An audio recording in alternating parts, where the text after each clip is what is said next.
Every era has its frontier. A line between what is and what's next. We've played the game, built the legends, carried the weight. But this is different. This is where the game leaves the ground. No limits, no ceiling. No looking back. This isn't the next season. This is the next frontier.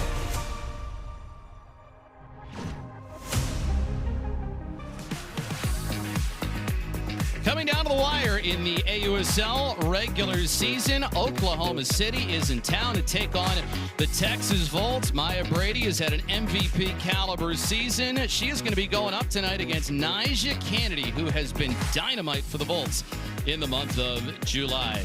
We welcome you into the broadcast booth. Jeff Arnold alongside former Big 12 Conference Player of the Year, Amanda Scarborough. Great to be with you.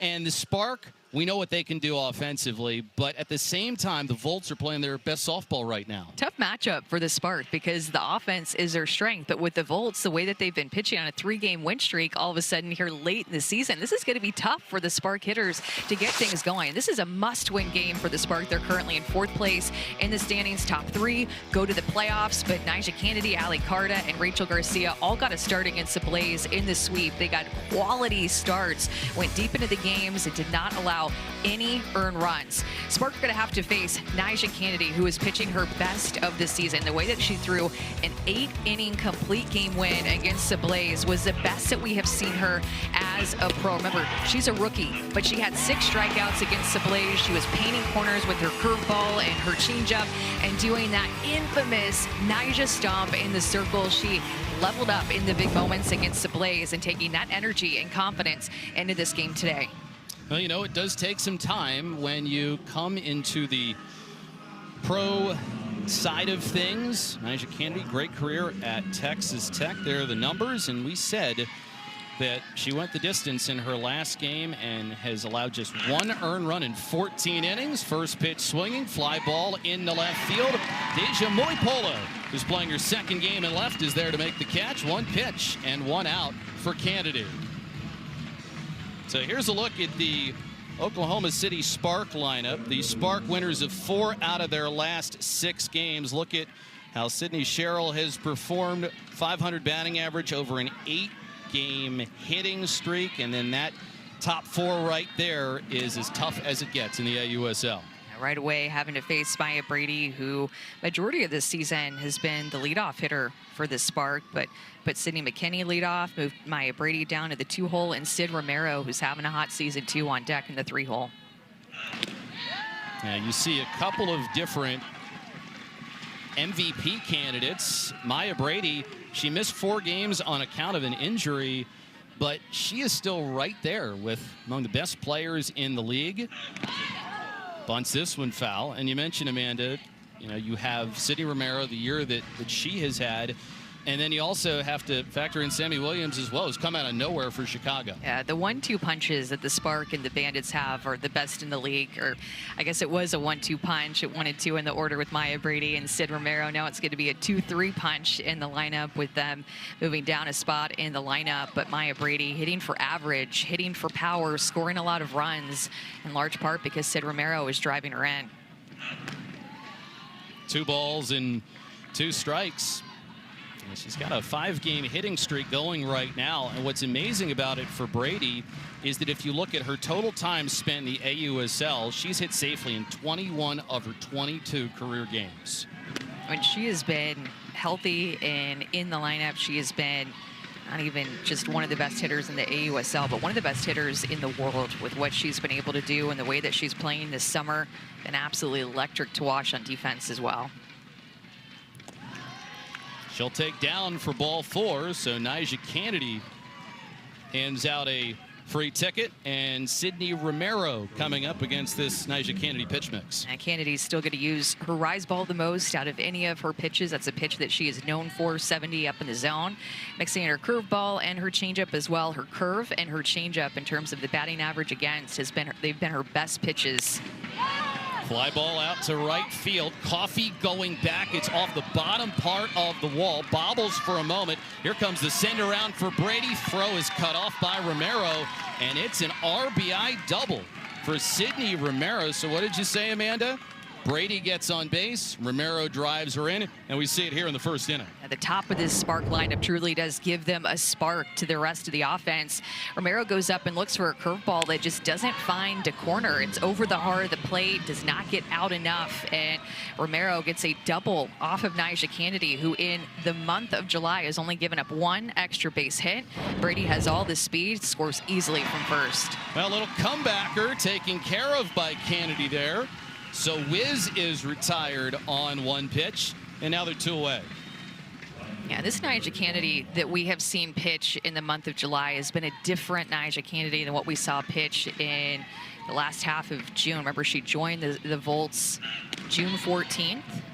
It's been a quick season, but she has stepped it up in July, working on her mechanics, and her last 2 starts have been more like the Nyjah Kennedy numbers that we're used to seeing from her college career. Yeah, it feels like it's gotten a little bit better every start that she's made in the circle, and really long year, obviously, on the college front. There's June, but yeah, big difference in the month of July. Big time understatement, not allowing as many home runs off of her rise ball. That was something that when she came in, you could tell that her rise ball wasn't as effective against these pro hitters as what she was used to seeing throughout her college career. So she's had to shift. She's been working on her mechanics. She's been throwing more curveballs and throwing more changeups, which has been a very effective mix, and working with her pitching coach, Josh Trevino. The other thing that we heard about Kennedy, too, is that she's very accountable. So if she's not getting everything quite right, she will be the first one to tell you. And it's been fun to see the adjustments that she's made in year 1 of the AUSL. Kennedy's 2-2. 3-2 now against Amari Harper. When she said on Saturday, when we had a chance to talk to her in a chair chat, that she's starting to feel more like herself again. And you could tell that when she said that, she meant it. And she's been pitching like it. Down the line and right, that is foul. So Harper really turning on that one. The one thing that I'm already noticing about Nyjah Kennedy's curveball in comparison to how she threw it against the Blaze a couple of days ago in that complete game win that she had is that she's just not getting it in enough to these lefties and not getting it out enough to the righties. She's leaving it about a ball on the plate, and that's going to get hit hard against the Spark offense. Strike 3 called. So Kennedy finishes off her inning with a strikeout, but Sydney Romero at it again. She gives Oklahoma City a 1-0 lead, but fortunately a good finish for Kennedy. Paints the corner here and gets even a little bit on the outside corner for the final K.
The AUSL is sponsored by Gooder as well as by Mizuno. Well, in the top of the first inning, we see Oklahoma City get on the board, but Texas Volts, they've had a lot to celebrate of late. A couple of walk-off wins for them. Yesterday, they end up winning by run roll, and so for the first time this year, they have won 3 games in a row, and we'll see if they're able to continue that tonight against the Oklahoma City Spark, who are fighting for a playoff spot.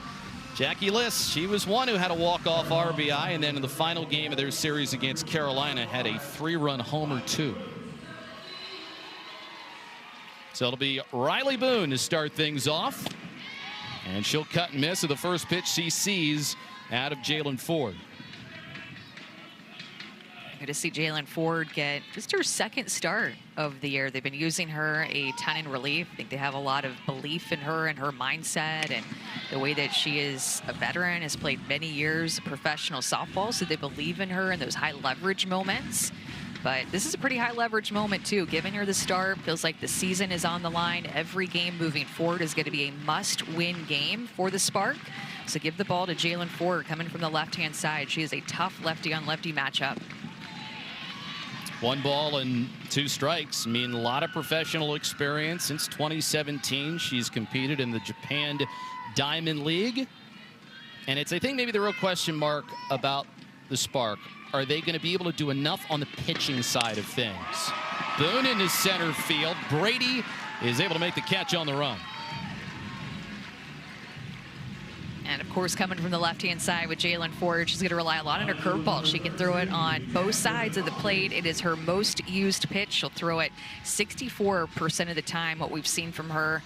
And her first AUSL season of competition also mixed in a rise and a changeup. Her changeup is one of her best chase pitches. 44% of the time she gets a chase on that change.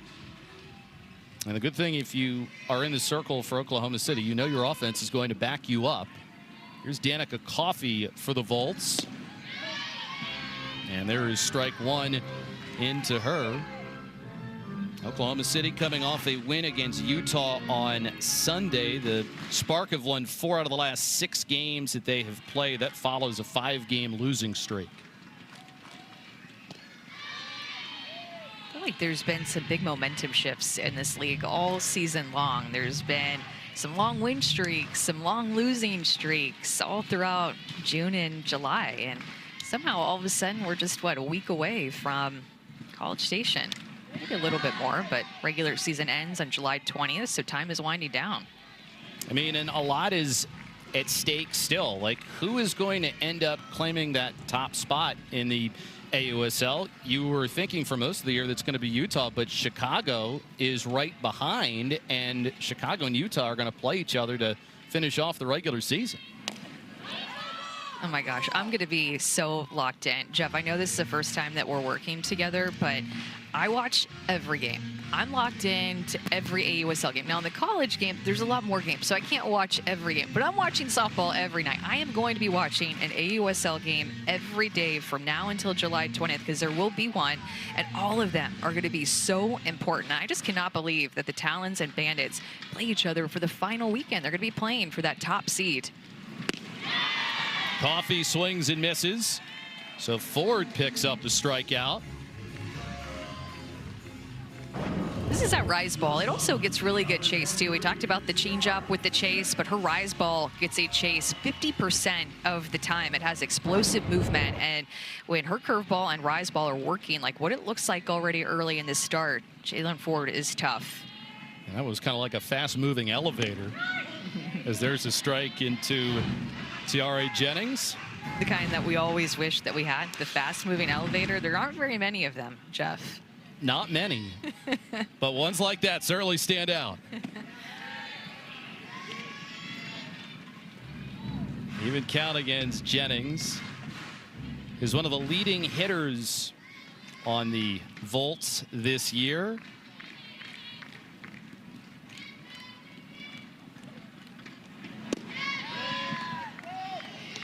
Two and one against Jennings. And Jennings tied for first on the team in home runs, along with Binford.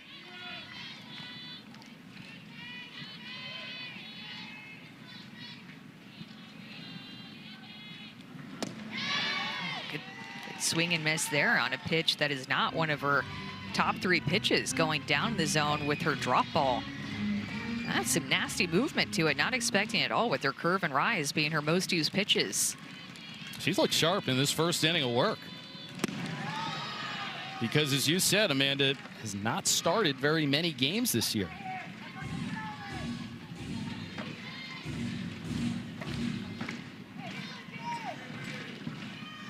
Jennings has been particularly good against left-handed pitching. And she will take for ball 4. Yeah, we noticed that in the expansion draft and the allocation draft with the Cascade and the Spark, 2 expansion teams that joined the AUSL for this first season to make it now 6 teams in the AUSL. We noticed it seemed like the Spark went more of the offensive route with how they drafted, and the Cascade went more of the pitching route. You can see how that's played out this summer with the strengths of both teams. Cascade, more of a pitching strength team, and Spark, more of an offensive strength team. Yeah, there was a lot of really good pitching available in this past year's draft. But against the Oklahoma City Spark offense, when you see it, part of you wants to cover your eyes a little bit if it's your day to go in the circle. It's just been, again, so hit and miss. They've had some really nice outings. I mean, the way that Elena Vaughter threw in their last game, get thrown the complete game, was exceptional against the Talons. They've had really good moments like that from Maya Johnson, from Jalen Ford, but then moments where they've given up bundles of runs, too. Molipola ahead of the count here. 2 balls and a strike. Yeah, there's a look at it for the Spark this season, but as you said, the last 3 games, an ERA of 3 with all the homers the Spark will hit, that will certainly work. And just going deeper into games, too, having a quality start, similar to what the Volts did against the Blaze when we talked about Kennedy, Carta, and Garcia going deep into games and helping lead to those wins in the sweep. Molipola takes down Deja Molipola, who started off her season in the Japan Diamond League. She did not see Oklahoma City when these 2 clubs met, which was the first series of the year for each team. Up the middle, and that's going to get through. Jennings thinks about it, but she's going to hold on at second base.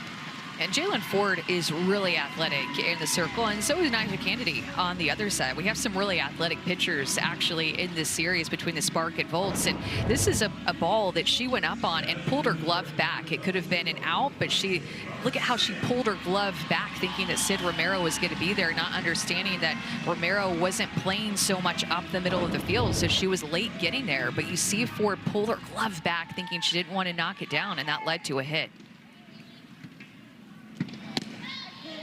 That's why a lot of pitchers will make sure to check where their defense is positioned, so that way you don't get one of those terrible deflections if you do decide to shoot your glove up. Here's Rachel Garcia. She's hit safely in 5 straight games, puts it in the air to right field. Harper coming on, and she's got it. So a little bit of 2-out traffic by Ford, but she navigates around it through 1 inning. 1-0 OKC.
home once more. God bless America, our home, sweet home. Thank you. Chief Master Sergeant Jimmy Law. We're back here in Round Rock, Texas. The Spark with a 1-0 lead over the Volts, and it is never too late to fall in love with the sport of softball, guys. And I have someone here with me. This is Chief Master Sergeant Jim Lawson, who sang God Bless America today before the game. And this is your first softball game, right, Jim? Yes. Yeah, other than the backyard. Other than the backyard. And you had the opportunity to sing God Bless America before this game. What was that like? It was a dream come true. I've always wanted to sing at the biggest crowd that I could sing to, and that's always been a dream of mine.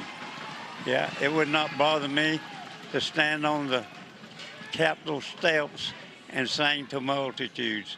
I'm not bashful. We can tell that you're not bashful. You sang to all these people here in Round Rock. As we said, first game for you. What has been your favorite part so far of watching these women play? Yeah, it's been to see the lady boats play a game, because I've heard a lot about them. So I want to be one of their followers, one of their fans. So, like I say, I'm a Volts fan now. So. Well, the Volts are excited to have you. Jim, thank you so much for singing God Bless America and for joining us on the broadcast. Can I say something? Yes. It's a 7th inning stretch. If they want me to, I got a sports song I can sing. But that's up to them. All right, we'll let them know. We'll send it back up to the booth now. Okay, thank you, sweetheart. I love that sound of that. You know, come on in the 5th inning. One of these games, obviously, it's a little bit shorter than a baseball game, but he was so good, so much passion. I thought what was really cool about it, too, is that not only does Chief Master Sergeant Jim get to sing and kind of accomplish a lifelong dream, but he had 30 family and friends that are here as well. Yeah, he is 90 and had the lifelong dream of singing God Bless America at a sporting event, and had people from the nursing home, I think, help reach out to coordinate this, and even had an audition video that he sent in to AUSL, and in the video he performed well, so gave him an opportunity to do it here, and he absolutely crushed it. Such a cool moment.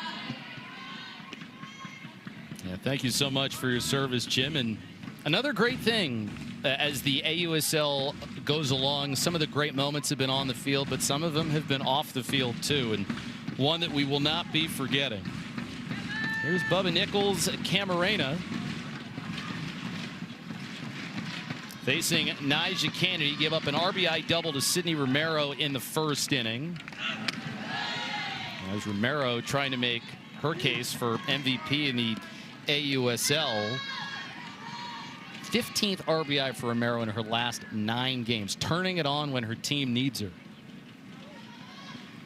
It rained today, and so when Jessie Warren has been getting her lead over there, it's kind of messed up the grass. In fact, Sierra Romero has a big chunk of grass that she just threw to the side, so really wet field. It poured this morning for several hours all throughout Austin, and so you can see that kind of messed with the field there, and when she was getting a lead, kind of made that grass pull up.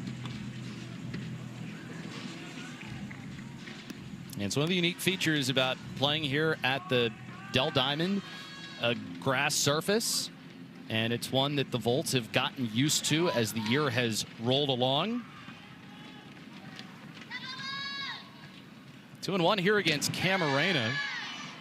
Well, and so much credit to the field crew here at Dell Diamond to be able to transition the field from a AAA field to a softball field. Of course, they cut out the circle that Nyjah Kennedy is pitching in right now. So not a chalk circle like we're used to seeing whenever we have a dirt infield, but you can still see it's cut out with the grass as Nyjah Kennedy has walked back-to-back hitters here. Yeah, it is the AAA home of the Texas Rangers. And now a meeting at the circle between Michaela Edenfield and Nyjah Kennedy. And I'm sure there's part of Kennedy that's kicking herself a little bit. You know, you're at the bottom 3rd of the order. You go hit by pitch, walk. And then you got that really tough group that's not too far away in the lineup. Yeah, and she loves hearing from Michaela Edenfield back behind the plate. I think that they've grown a really strong relationship over the course of the last month. As Nyjah Kennedy has just been working through some mechanical things, getting a lot of encouragement, a lot of specific details and feedback back from Michaela Edenfield, who she loves throwing to. And there's Aaliyah Binford, who's warming up in the bullpen for the Volts. The next appearance that she makes is going to match an AUSL single season record. She leads the league with 14 appearances on the year. I was thinking the other day when Nyjah was pitching Jeff, how she's going through these mechanical changes in the bullpen at practice in between her appearances in the circle, and just how difficult that is for a pitcher to make changes in the bullpen, but then to also be thinking about it in the game while you're facing some of the best hitters in the world. That's not an easy thing to do. She has made it look fairly easy because she's so athletic and in tune with her body, but it's not easy to do, to execute mechanical changes and still perform at a high level like she's doing. Well, especially when you know if you're Kennedy, you're going to be pitching every couple of days. So there's not a whole lot of time in which you have to do it. But give credit to Kennedy for how she's come along, and also credit to pitching coach Josh Trevino, who's worked very well with her. Look, because when you're out there, you want to trust yourself completely. You want to be focused on who's up and the spot that you want to hit and what the umpire is giving you and the situation. The last thing you want to be thinking about is mechanical stuff. That's more of that preparation mindset that goes into practice and the bullpen. But she's probably doing a little bit of both. Gordon back to the circle. Kennedy's going to get the force out at third. That's an out, but it's a big one. And you also keep the double play in order. And so we'll head over to McKinney, and we're going to send it down to Maria Trivalpiece with more about Nyjah Kennedy. Well, Amanda, you were just touching on how in tune Nyjah Kennedy is with her body. In between innings, she's actually working on her drag foot in the dugout, pulling it across, and so constantly working on it, not just in the bullpen, but during the game as well. Right, you're a rock star to even notice that and just see what Nyjah Kennedy is doing in the dugout in between innings. Maybe that's something that she felt in the first inning. Remember, we talked about her curveball was a little bit on the plate in the first inning. She probably noticed that. Michaela Edenfield probably gave her that feedback of like, hey, we need to get this curveball a little bit more on the corner, and working on that in between innings. I absolutely love that. And Nyjah Kennedy always trying to develop and be better at her craft. Set down by McKinney. Kennedy just in time. Really good pitching by Nyjah Kennedy. She got herself in some trouble with one out, but she's able to navigate around it.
Volts swept the Blaze in a 3-game series with back-to-back-to-back walk-offs. So Riley Boone, sacrifice fly, RBI, won it in game 1. And the rookie, Jackie Liss, won it in game 2 after Deja Mulipola was intentionally walked, the batter before her, by the way. And then Aaliyah Binford, this one a walk-off in run rule fashion. The first 2 games super close. The first game was extra innings, tight games in game 1 and game 2, and then all Volts offense in game 3 for their first ever in franchise history run rule win.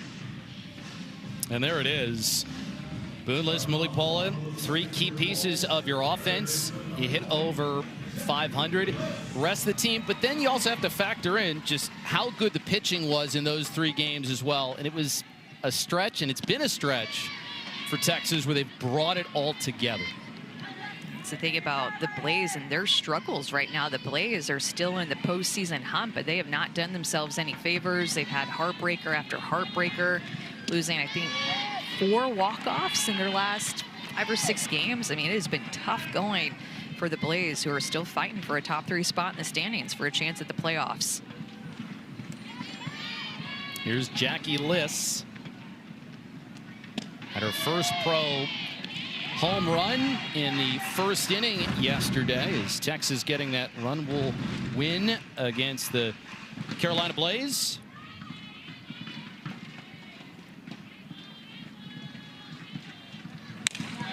Out to the gap, and this is going to get down. Cut off by Harper, though. She's going to limit Liss to a long single. Tonight, NBA Summer League continues. Nuggets Thunder at 9 Eastern on ESPN and the ESPN app. Jeff Arnold, Amanda Scarborough, Maria Tribal Peace with you here from the Dell Diamond, along with our great crew. And what is the first meeting between these 2 teams since all the way back to the start of the AUSL season? How much has changed since then? How many great moments we've witnessed? How many SportsCenter top 10 plays there have been? As Edenfield is waiting, as they, I think, are fixing the grass over at first base.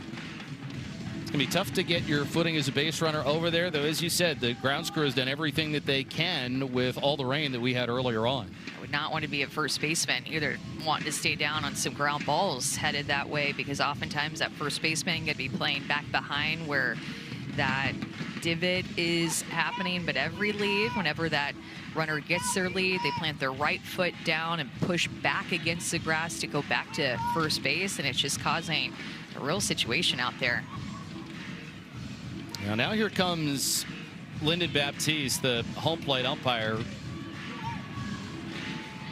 And he's examining that area. And it's a field that gets used a lot. I mean, you have all the minor league games that you get played, and then you have the Texas Volts who play here as well. Volts, they've just got 2 home games left in their season.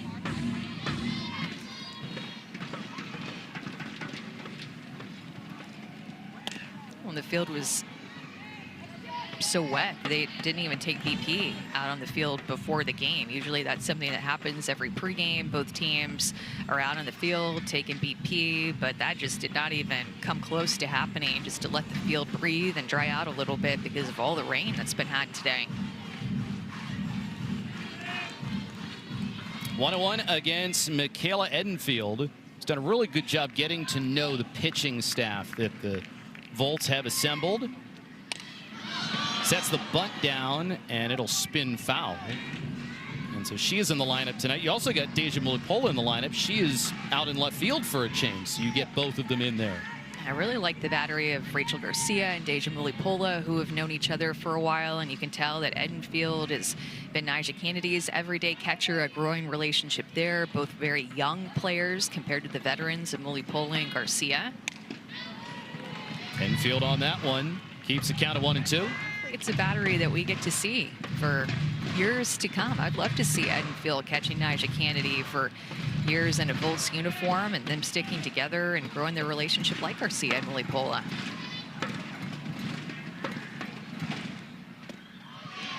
Lays off there, 2-2. You also got to love the razzle-dazzle makeup that you see Edenfield wear for every game, changes it up.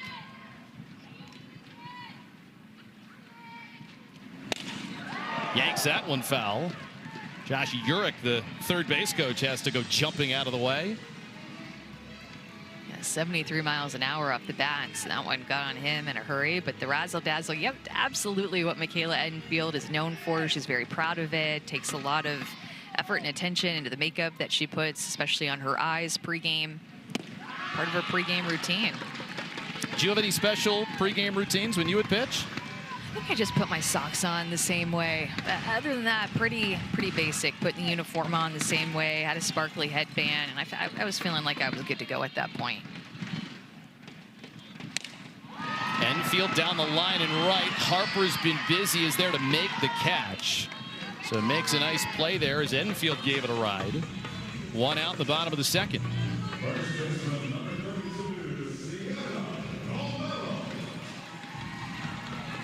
Now there's Harper out there, and then you've got Sierra Romero coming up to the plate. And this is a really special moment for the Romero family because Sierra and Sydney, who's playing shortstop for Oklahoma City, getting to match up, and this is going to be the final series that they get to do so, with Sierra Romero getting ready to retire at the end of the season.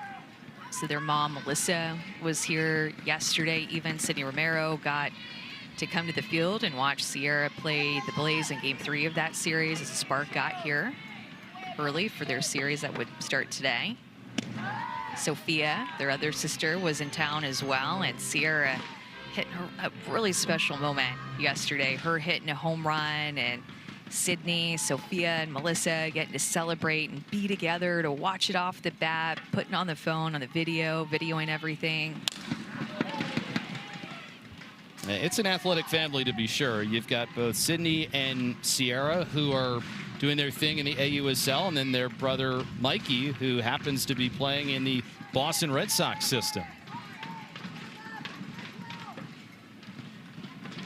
Now the Bolts, they have made the forward work, but gets it out at second and then on to first for the double play as Romero throws on. And so right as we say that they're making forward work a little bit, she gets the double play ball and Oklahoma City gets off the field. And this is big with the way that Jalen Ford is pitching and the way that the Volts are hitting coming into this game. A much needed double play. The Spark must win this game.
Well, right now a 1-0 lead for Oklahoma City here at the home of the Round Rock Express, Dell Diamond. And the first matchup of this brief two-game series between these two clubs. The AUSL continues on Friday on ESPN2 with a matchup out of Oregon. It'll be the Volts against the Portland Cascade at 8 Eastern. You can catch the action live or stream it on the ESPN app. And it is going to be the Volts who are going to try and play a little bit of spoiler because the Cascade along with Oklahoma City, a team that is part led by Joe Evans right there, who you go way back with, and Oklahoma City's in it, the Cascade are in it. It's going to be a fun last week in the AUSL.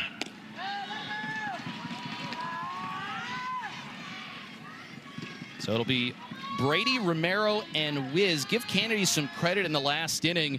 Couple of base runners with one out, and then managed to get out of it as Brady sails it to center field. Boone going back and has just enough room. The ball goes in the air with Maya Brady in the box, and you're holding your breath. For as Volts fans and as Spark fans, you're holding your breath, hoping it gets out of here. So much home run power for Maya Brady, and it seems like every time she steps into the box, she's squaring one up.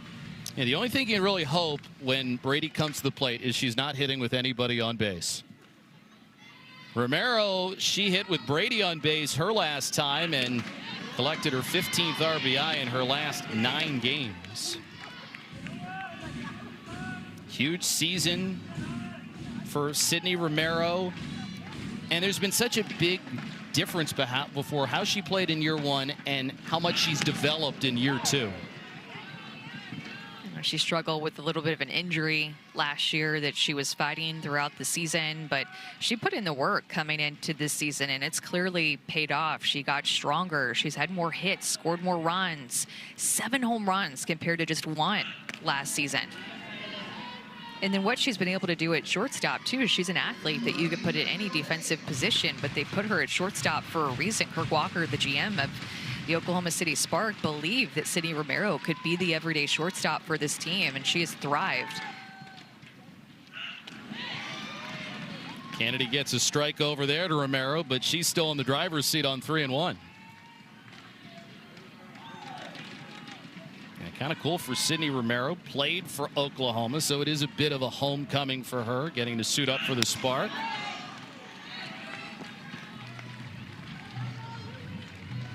This is the tough part if you're Nyjah Kennedy. You battle back down 3-0, now 3-2. Where do you go? See if you can get Sydney Romero. Try to go to a changeup and catch her off guard, but I have a feeling they're not going to do that. Lifts it out to left. Jennings and Mulipola, miscommunication. The ball drops in there, and it's going to be Romero at second base. We said for Mulipola, just her second game out in left field. It's already on the tip of my tongue here. I can't wait to say it because Deja Mulipola, just her second start in left field. Tiari Jennings has been at shortstop, but just a miscommunication there between Jennings and Mulipola. And Mulipola not even in a great position to catch that. So it's going to be a double, I think, for Sid Romero.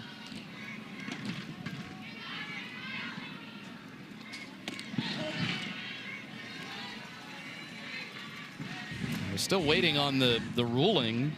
And the question kind of becomes, if you're going to give an error, like who do you give it to? So a runner on base now. Here's Delaney Wiz, another part of that four-headed monster at the top of the OKC lineup.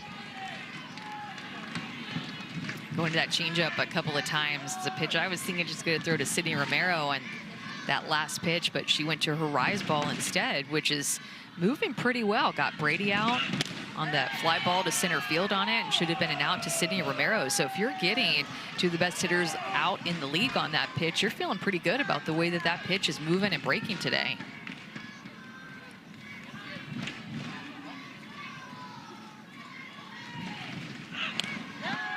On the fist, and it's fouled back by Delaney Wiz. 2 balls and 2 strikes.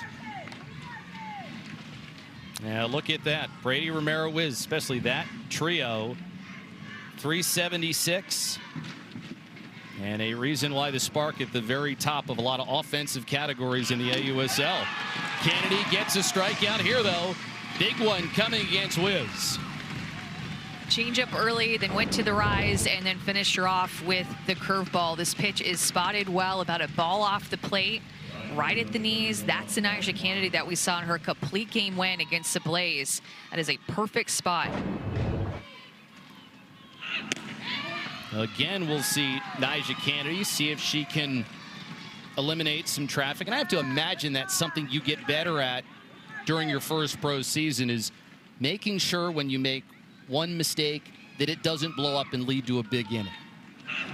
Yeah, she just has to feel good about the adjustments that she's made from the first inning. I thought that first inning, you could tell she was fighting herself a little bit. Even in the second, gave up back-to-back walks or a hit by pitch, followed by a walk.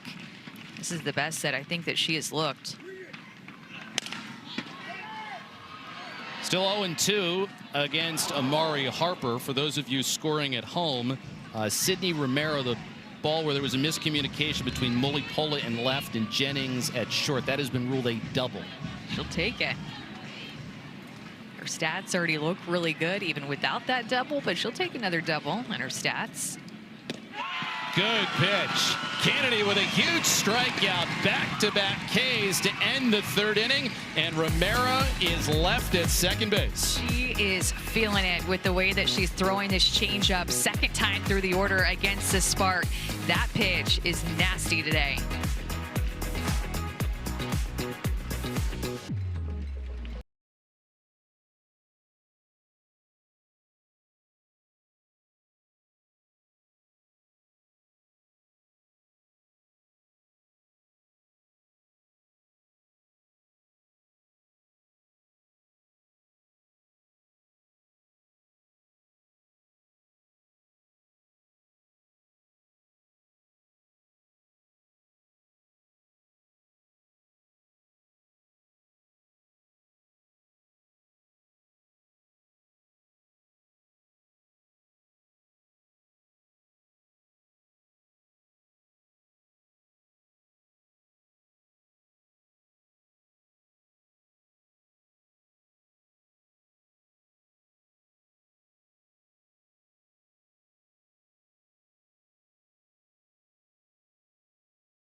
Now, Oklahoma City's got a 1-0 lead over the Texas Volts. Bottom of the third inning, Sydney Romero with an RBI double in the first to account for our lone run in this game. But give Nyjah Kennedy some credit. She has worked herself into a little bit of trouble over the last 2 innings, but has found a way to minimize the damage. It'll be 9-1-2 coming up for Texas in this inning. The Volts are trying to extend their winning streak to 4 in a row. Be the first time in team history they can accomplish that. And there's ball one in a Kirsten Roos. Just got a whiff of some barbecue up this way. I don't know if you smell it. I'm smelling it right now. It smells very good.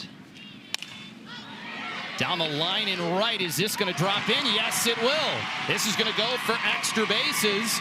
Roos stops at second, and that's a double.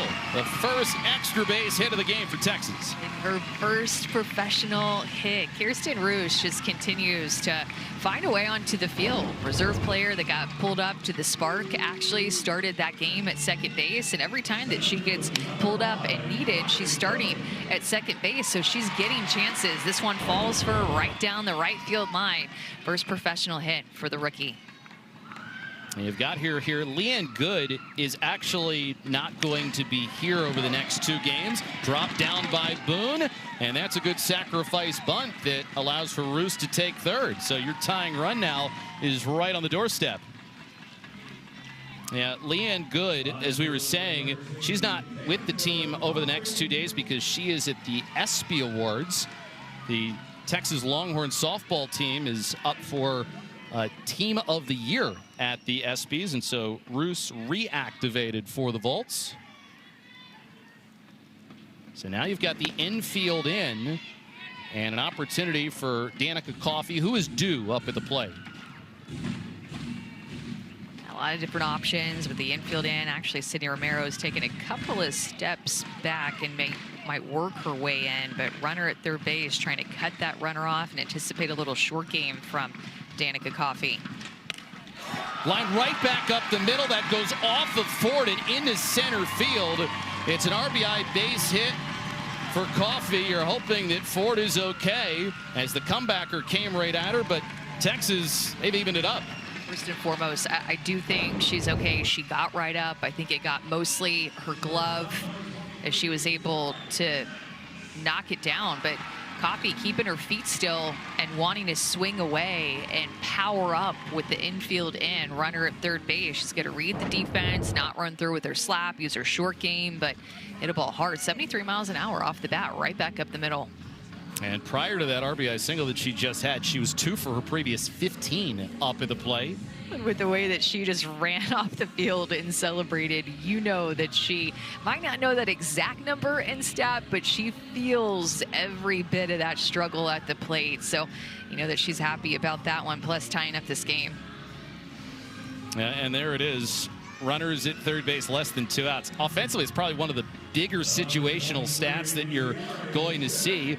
OKC, they're second, and then the Volts, they're first in this category. And then both of these teams, they can also hit a lot of home runs. Jennings tied for the team home run lead along with Binford, and she'll take strike one. This Volts team has just been playing so free. I mean, it's been several games now where they've known that where they are in the standings and what their record is, and that they're not in the playoff hunt for this season, but they've still been able to put things together and fight hard. Chop to third. McKinney throws to first, but Wiz is off the bag.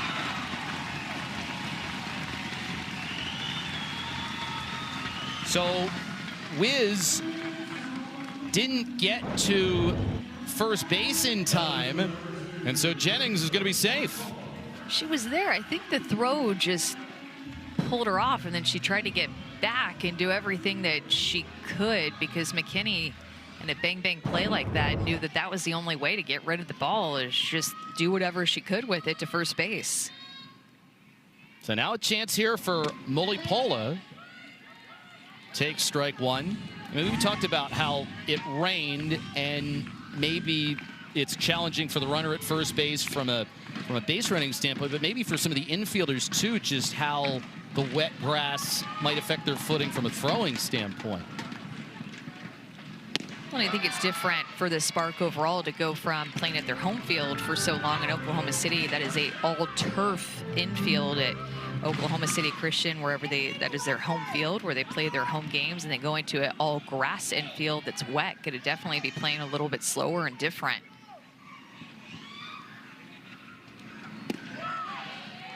Outside 1-2.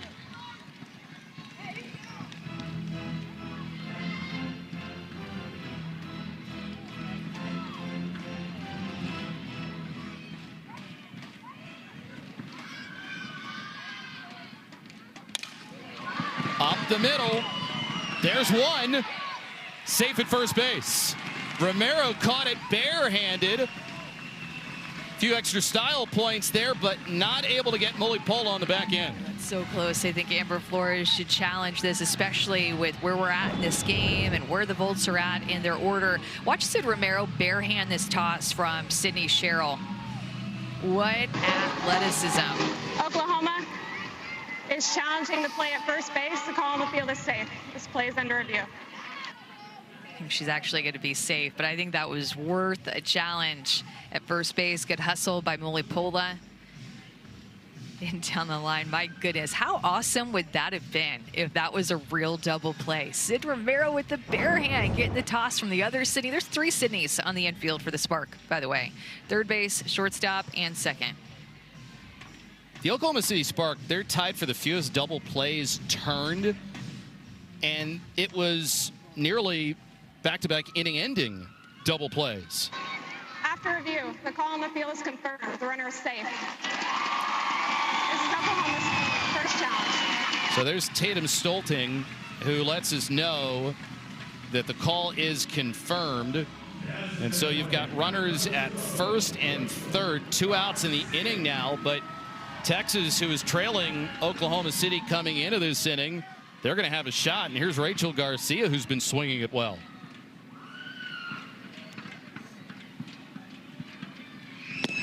I know that she's swinging big right now, too. She was MVP of the MLBX 3-on-3 competition in Philadelphia at the All-Star game and hit home run after home run in that competition. She's just so strong. It's going to be a tough out for Jalen Ford and this Spark team. She's so good in big moments. Yeah, she almost hit a home run beyond the batter's eye in that competition and came close to hitting Ashburn Alley, which is the area beyond the batter's eye at Citizens Bank Park. Chance for her with runners at first and third against Ford. The AUSL players, which there were 4 of them that competed in this MLBX competition, absolutely stole the show. Rachel Garcia, Alyssa Brito, Nyjah Kennedy, and Tiare Jennings were, of course, they're in the middle of the season, so they're most prepared. They're competing with some former MLB players that some of them look like they had not swung in a very long time. They did awesome in the competition.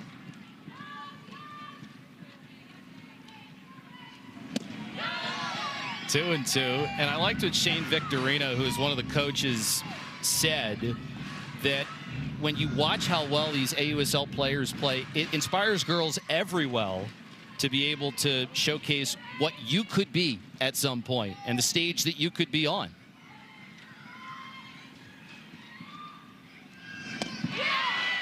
Did she check her swing? No, she did not. Garcia is down on strikes as Ford gets a big K, but in the inning, Texas ends up tying this game up. It is 1 apiece after 3.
This cord is in armpit. Oh, there it goes. Now it's a 1-1 game as Danica Coffey gets an RBI single to even the score. Sydney Romero had the lone run for Oklahoma City earlier on. And there's Tiare Jennings, who we're going to be talking to in our mid-action segment there, one of the great leaders on the Texas Volts. And she participated in the MLBX competition that we were talking about at Citizens Bank Park. And so there's Tiare Jennings right there. We're going to be talking to her shortly and maybe ask just how the Volts have been on the run that they have been on right now. And she's done a little bit of everything. AUSL with the Texas Volts, USA softball. She wins a gold medal at the World Games. And at the Oklahoma City Spark, she played for them too. Tiare, Jeff Arnold, Amanda Scarborough with you. How are you down there? I'm good. How are you guys? Doing great. Have you been able to get any sleep after a very busy weekend? I don't need it. I'm on a high right now. I can go. Oh, I don't need it. Yeah, Nige. Tiare, were you more nervous to be the stadium captain at the World Cup game or to compete in the MLBX competition? Stadium captain for sure. I had to line up the ball. You okay? Okay. I had to line up the Adidas logo to the Adidas sign without looking at it, and that was nerve-wracking. But hitting a baseball in Philly, easy. That was good. And you had some travel issues that day too to get to the World Cup game, right? What happened? I was supposed to be on a 7 a.m. flight, Delta, in Austin, and didn't leave until 3 p.m. So I was in the Delta Sky Lounge. I watched the game that I could have played in here. I watched the Volts walk it off. Good pitch, there it is. One at a time, Nige, one at a time. You good? Yeah, and then at the MLBX competition, you did so well there. Was there maybe somebody that you met that you were kind of starstruck by? I'm gonna say Antonio from Off Campus, the show. He was just so awesome, so nice. I did watch the show, loved it, and I just liked how he was just super personable, and to see him outside of being on TV, so I thought it was awesome, along with the MLB legends. Good pitch, Nyjah, see you! The MLB legends are obviously always so great. Just the MLBX family is super awesome, and just learning from them, watching their swings, and some of the celebrities there too. It was just really, really awesome. Come on, Nyjah, you win this one. You win this one. Yes, that's it! Love it. See you working. See you working. Reset. Here we go. Let's roll it. Yeah, me and you. Tiara, you sold me. I was about to write strikeout, by the way, Tiari, and then I noticed that Sydney Sherrill is running down to first base, but you sold me on that. I'm trying. I love watching Nyjah compete. She's been feeling like herself lately, and it's been really awesome just to play behind her and connect with her a little bit more. So it's been fun watching her. What's the thing about the development of Nyjah that maybe you've admired the most, just kind of coming off a long college season and right into the AUSL? I think the first day she came, she didn't have the outing she wanted, and she apologized. So like, Nyjah, this is a team here, and good job! And she had to get her out of like taking all the pressure off her. And I think she kind of felt that a little bit coming in, and just knowing that like, hey, we're behind you as the team. We're going through a storm right now, and we're kind of finding the light out of it. And so just working together, but just seeing her, that's a great spot. Just seeing her come out of her shell and take the weight off her shoulders a little bit, and has been really fun to see. Me, Roos, let's do it. 1-2 here against Jessie Warren. A lot of space, Nyjah. Good. Just gets a piece of that one. Tiara, I want to ask you about playing shortstop because you made so many great plays over there this year. When did you start playing the position, and who maybe helped you learn it initially? I would say Mike Stith and Sydney Romero, obviously being a bat buster. Started out a little bit at second base and then transitioned to shortstop. So learned it before in middle school. Come on, foul. Yep, good job, Nyjah. And then obviously in college you had Grace Lyons over there, so I was more than happy playing second base and rolling it up with her. She graduated, got to play short, and kind of been back since, but just being able to play the middles. Me, You and Jada Coleman were kind of fighting Grace Lyons for that shortstop position, huh? Yeah, Jada can play anywhere, literally anywhere. Hey, what's going to be next for you after the season wraps up? What's next for the rest of summer and fall? Going out with USA and playing in the International Cup, and I'm just grateful to get the opportunity and continue playing. And you're right, here we go. Use us, let's use us, we're here we go. And then after that, kind of going back to All-Star Cup hopefully and getting to compete there, and then I'll be back GAing with my OU girls, so just really excited, a lot of softball. Good job, Nyjah. Terry, last one for me. As a coach now, how much has that informed what you do when you get to play? How much has it changed the way you perform as a player? A whole lot. I think just kind of the way, the little things. I want the OU girls kind of just to see, not even just the OU team, but like just girls in the stands, just kind of watching me off the field and just doing the little things, you know, hustling on and off the field, just the little things that make the game. No. That make the game so special too. Keep working, Nyjah, we're behind you. So just the little things, hustling, communicating, smiling, the joyfulness, just playing softball the right way. And that's just really something that I want to portray when I'm playing, and not really worrying about the outcomes of the game. Well, Tiara, I know it's been a really busy last couple of days. I hope you get some sleep at some point, but we will enjoy the rest of the season, and we'll talk to you soon. Thank you, guys. Appreciate it. So we're going to have a pitching change here for the Texas Volts. One apiece here in the fourth.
Well, Nyjah Kennedy exits the game after issuing consecutive walks in the fourth inning. She's going to be responsible for both Cheryl and Warren on base. And so a little bit of trouble here for the Volts, but they're going to see if they can navigate around it.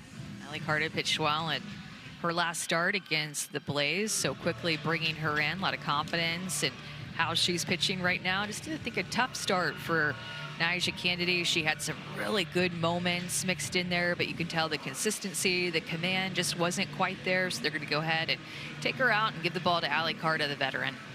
I mean, you have to give Kennedy some credit. She did battle. She had some traffic that she dealt with. 7 different 3-ball counts, so that's going to catch up to you sooner rather than later. So Carter will be in, and it's Bubba Nichols Camarena who is going to be the first that she sees. There's Carter last time out against the Blaze. One of the trio of Volts pitchers who was dynamite in that series. Bunt gets set down. Liss is going to go on to first base and collect the out, but that is a good sacrifice bunt, and now there are runners at second and third with one away. Good job by Bubba Nichols Camarena just to get the top half of the ball, and even though it was so low in the zone, it almost looked like it was at her feet. So here's Sarah Gordon. Gordon grounded into a fielder's choice her first time. And 2 days ago, had the first home run of her pro career. That's the thing about Oklahoma City. They can hit a lot of long balls, and when you look at percentages of runs scored between teams like the Volts and Oklahoma City, you know that sometimes they're just a bloop and a blast away from jumping in front. 2-1 here against Gordon. Now there's the situational piece for the Spark. Runners on, big stat, runners in scoring position, 295. Something that, you know, Amber Flores really likes seeing out of her team. 3-1. But as we kind of mentioned earlier on, the offense will certainly carry Oklahoma City in this past week, and they're going to need to roll up a bunch of wins, but it's almost going to come down to how well can the pitching staff do. Being able to take advantage of moments like this. So much patience displayed by the Spark in this inning. I mean, really just in this game with the amount of walks that they've drawn. And I can't say, too, you know, I can't necessarily blame a tight zone from the umpire. I haven't really noticed any calls that just haven't gone their way. Just a lack of command, and Spark's showing a lot of patience. In this inning, we've seen the Spark load up the bases without the benefit of the Hicks. Walk to Cheryl, Warren, and Gordon. And this is kind of where Nyjah Kennedy was in the second inning, having some trouble with the bottom part of the Spark order before she got out of it.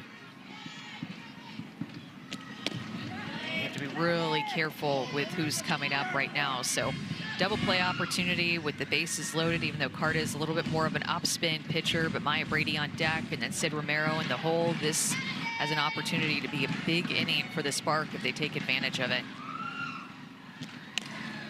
McKinney puts it in play. Coming home, wild throw. It gets beyond Enfield. And now you're going to see Oklahoma City take the lead. Now just a wild throw there by Roos. Enfield was not able to adjust.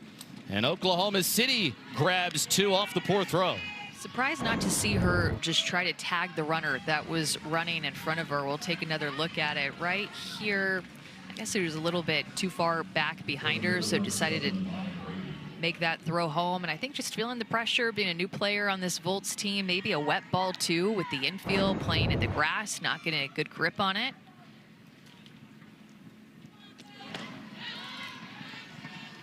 So they're still at second and third. And the situation that you want to try and avoid, Maya Brady at the plate with a couple in scoring position. Brady hit one a very deep center, but it was caught her last time up.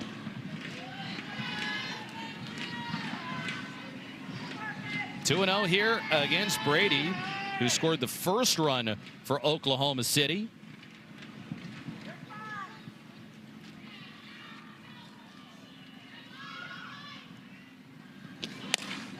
Drives it to center field. Catch gets made by Boone. She's going to go to third, but the sacrifice fly is going to allow for an additional run to score as Gordon comes in. And now it's a 3-run inning for the Spark. They've got a 4-1 lead.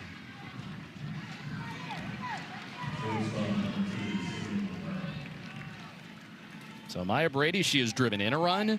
She has walked and she has scored a run. And the Spark picking up where they left off their last time out. Being able to take advantage of the walks that have been given to them. All 4 runs that they've scored, the runner, or the hitter, I should say, got on base because of a free pass, because of a walk. So just showing a different aspect of their game. Sometimes this is an offense that will hunt early in the count, but you can tell this Spark team being very patient here in this game.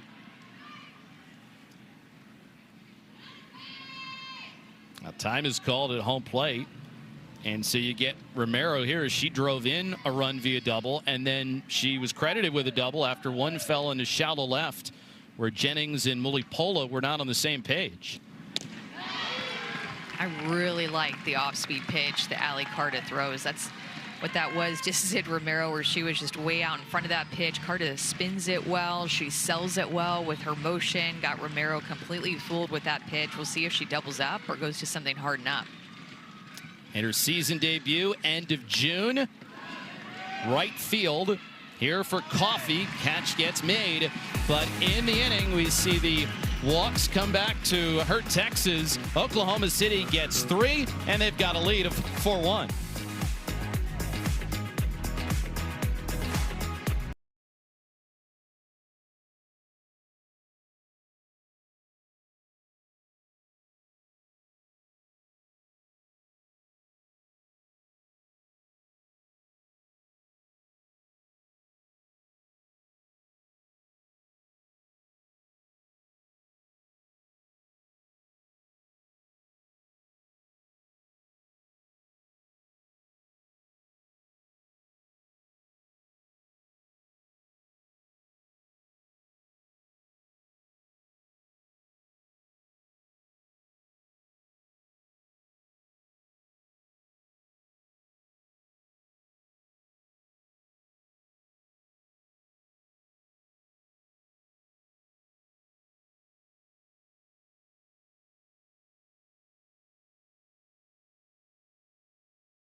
Today.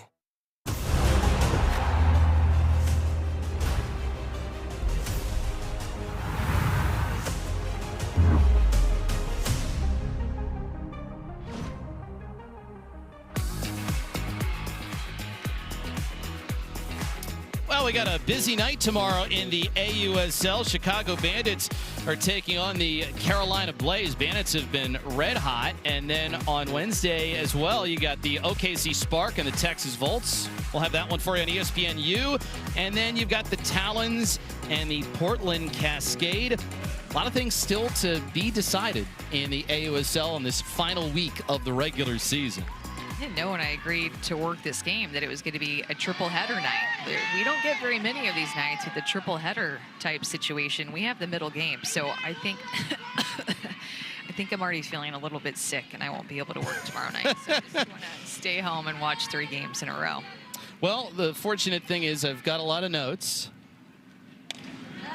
as we send it down to Maria now on Jackie Liss. Well, Jackie Liss has been hitting so well as of late, guys, and I asked her why is that, and she said when she came into the AUSL, she was taking a lot of pitches. In college, the strike zone was a bit smaller. She was able to do that. Here in the AUSL, the pitching is better and the strike zone a little bit bigger, so she needed to adjust. Ever since then, she's been able to hit a lot better in the box. You can just tell that all these rookies that are playing on every team they're a hitter. They've had to adjust to what can be a slightly wider and slightly taller strike zone here in the AUSL. The pitchers get a little bit more off the edge. And I mean, let's just be honest, the college strike zone that we saw this spring was the size of a tennis ball. Seemed like right over the heart of the plate. Flared out to center field. It'll drop in there. So Liss is now 2 for 2 on the night. But I think these rookies are seeing what we've all been saying forever, is that they're still good hitters and they can hit these pitches off the plate. They've just been so trained to take a lot more in the college game versus what we're seeing with the AUSL hitters. It's just being a lot more aggressive early in the count, a lot of first pitch home runs, a lot of first pitch hits, or maybe second pitch in the at-bats. These hitters look early in the count because they don't want to get 2 strikes against these elite pitchers. And it's something Ricky Woodard was talking about earlier on, to swing quickly because count gets deeper. As you said, it's going to be tough, and Edenfield pops out right there. And NWSL action is coming your way Wednesday night as Gotham FC takes on the Washington Spirit at 8 p.m. Eastern. Watch live on ESPN and stream the match anytime on the ESPN app. So 1 away, and now you've got Sierra Romero, who's coming up to the plate. Takes a strike, actually. 0-1. This year, when she's gotten her hits, Romero has made them count. 5 hits, 3 of them have gone for home runs. A couple of tough strikes on the outer half that Jalen Ford, the call has gone her way, and quickly into a pitcher's count 0-2.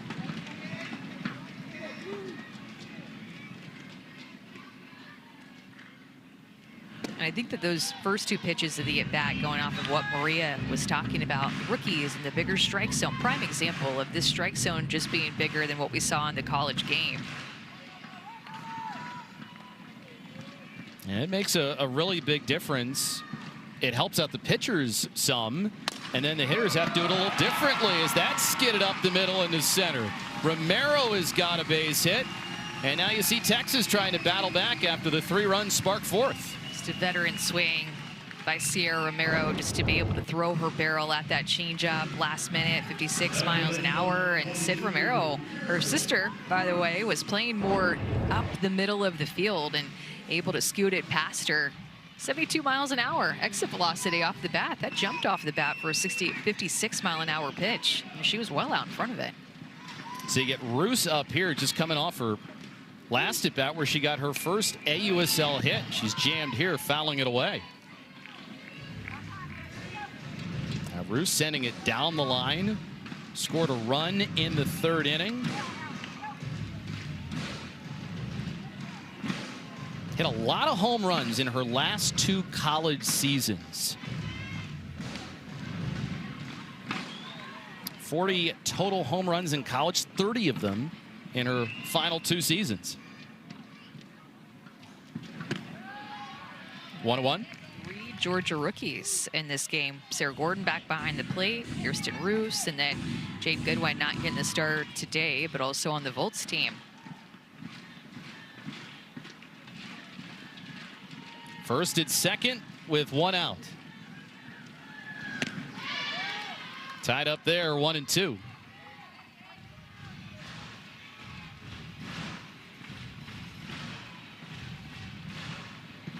So Ford, the next out that she picks up, it's going to equal her longest outing of the year.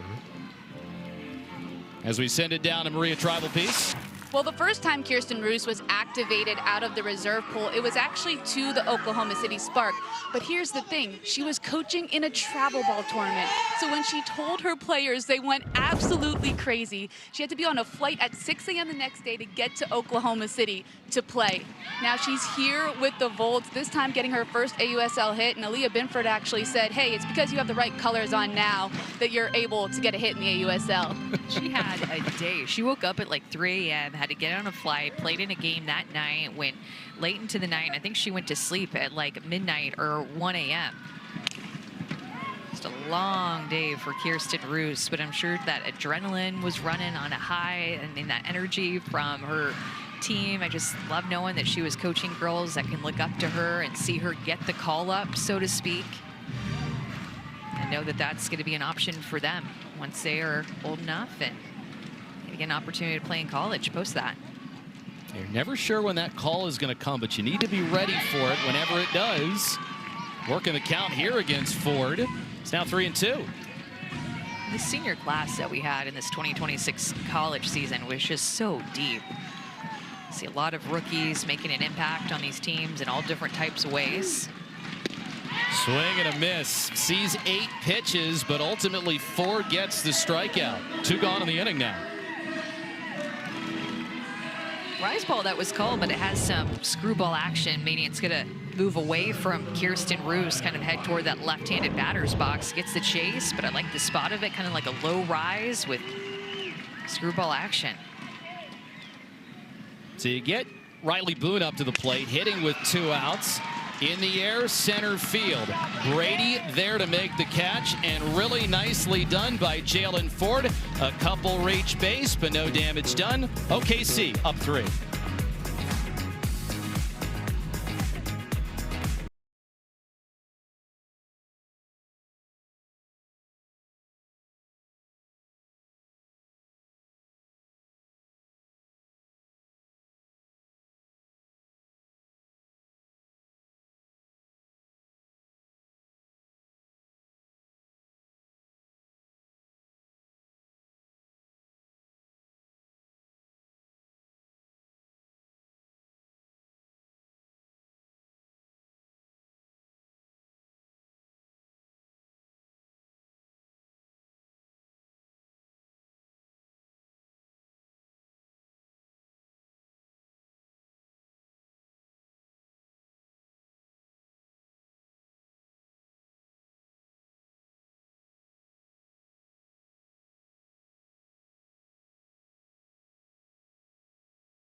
Good IV.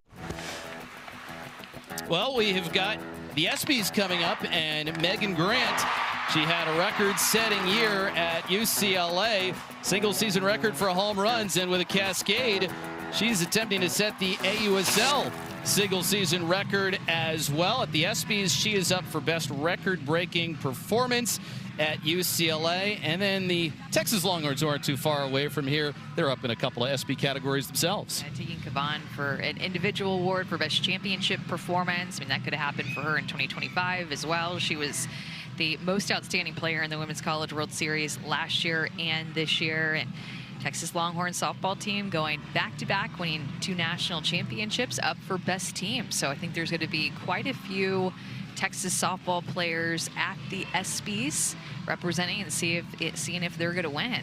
Interested to see, does Megan Grant, I mean, she has tough competition in the record-breaking performance category.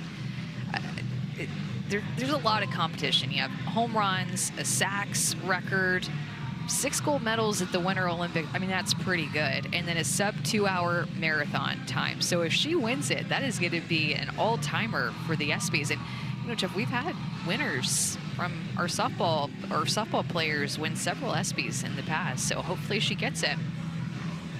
Yeah, and I've been so impressed with the year that Megan Grant has had coming over. And, yeah, if you're going to win ESPY winners, Kat Osterman, you would expect.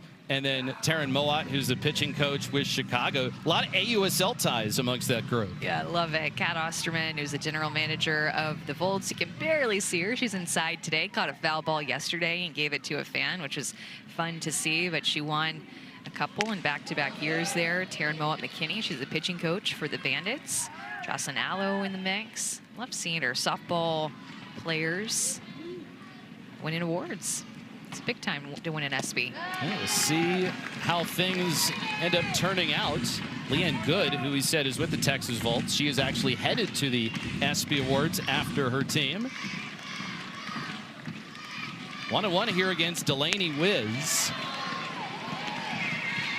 Carta jumps ahead in the count. It's 1-2. The Spark getting 3 runs in the last inning as walks at 3 of the first 4 hitters in the frame.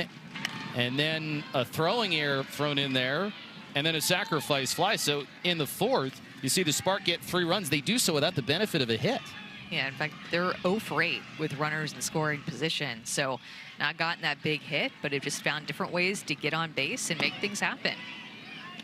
This is the best home run hitting team in the league, but always good to find different ways to get on base. Sometimes that home run power goes a little bit cold, but proven they can score in different ways.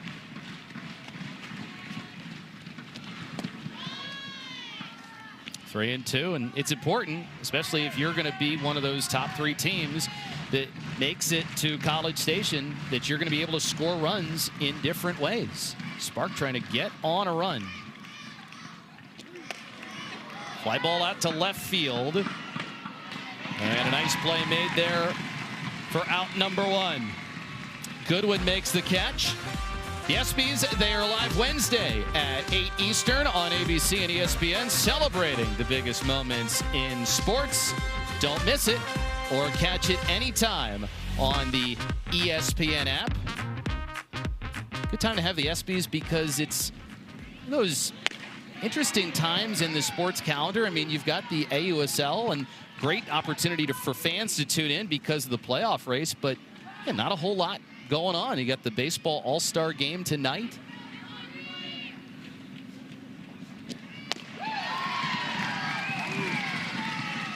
One. You know, Jeff, we were talking about the way that the Spark have scored runs in a different way in this game and just finding ways to get on base via walks. But entering this game, we talked about the Spark lead the AUSL in home runs. And the Volts just have been stingy with the amount of home runs that they have given up in the month of July. Only 3 for the whole month compared to the full month of June. 23 home runs. This might be one. Out to deep center field, and it's gone. Amari Harper sends it over the fence in center field. So maybe doing it a little different in the 4th, but back to the long ball here in the 5th, and it's 5-1 OKC.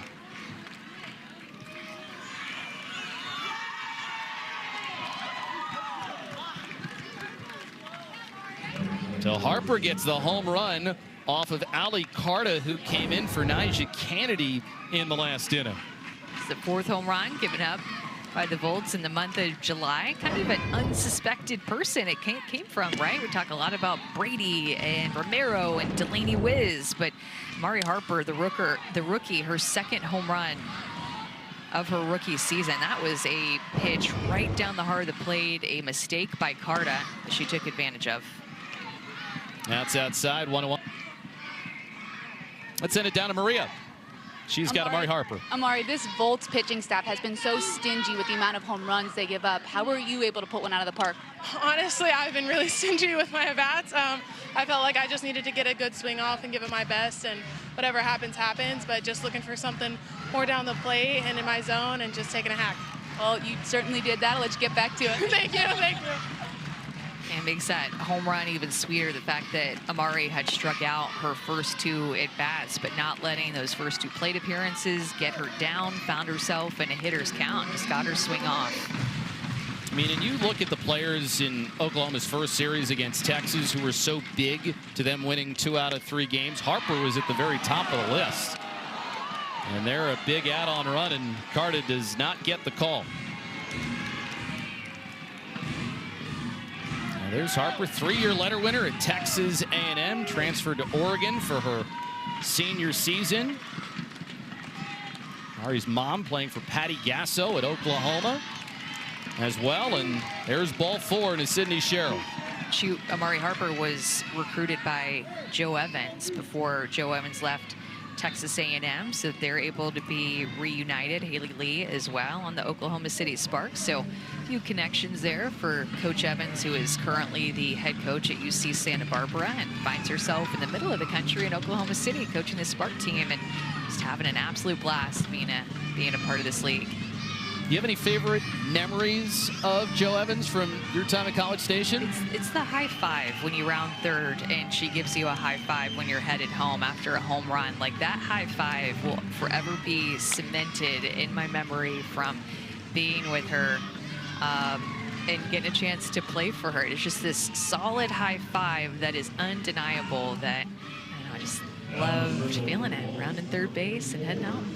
And you've got to just love all the different connections that there are. And part of what makes the AUSL so great is that there's so many legends of the game who are involved. It's helping the league grow, and part of the reason it's become so popular. Absolutely, and she's a great mind. She's won a lot of games. She's the second winningest active coach, currently coaching D1 softball right now, behind Patty Gasso. So again, we see Texas head to the bullpen, and it's going to be Jessica Mullins who is going to take the ball this time after Kennedy started things off, and then Carta had her challenges, and so you turn things over to Jessica Mullins, one of a handful of players on this Texas Volts team that is from the state of Texas. She's also done a lot of her work this year in relief. Couple of starts earlier on as she gets ready to try and lock things down. 2027 AUSL season ticket deposits are on sale now. Reserve your spot for your favorite team and secure priority access to the best seats and exclusive season ticket member benefits. Go to theausl.com and place your deposit today. I have a feeling those tickets are only going to be harder to get as time goes on. It's just crazy to think that we are just in the second year of this league, and last year we didn't have home stadiums the way that we do this year. We just had 4 teams last year, already expanded to 6 teams this year. And these fans are passionate. Merch sales up 200%. They love representing their teams and their players. And hit by pitch here.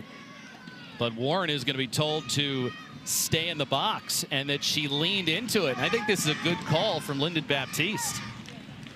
Yeah, and when that pitch is in the river area, so the river in between home plate and the batter's box, you have to make an attempt to get out of the way. You certainly can't lean in, but you also just can't stay put. You have to make an attempt to get out of the way.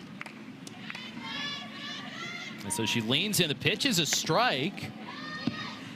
Gets hit again, and now she's going to be awarded first base. What a bizarre sequence. Well, especially when looking at the location of the pitch on the TrackMan, I think that pitch could be a strike, to be honest. I mean, at least what we see with the 2D strike zone, that the edge of the ball is showing that it is on top of the strike zone. So what do you got to do? A lot of traffic tonight by Oklahoma City, where they just haven't gotten hits. I mean, they only have 3 hits in this game. They haven't gotten a lot to hit with all the free passes. True. And the hit by pitches.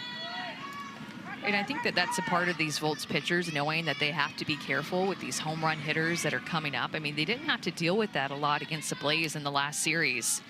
They pitched Reese Atwood very carefully. She hit a home run off of them in game 2, but besides that, it's like they learned their lesson before that, and after that, they pitched her tough. So here's Bubba Nichols, Camarena. She can hit it out, and this is a foul ball. It's been a little bit of a home run drought for Nichols. Camarena came in 48 at-bats, entering tonight without a long ball.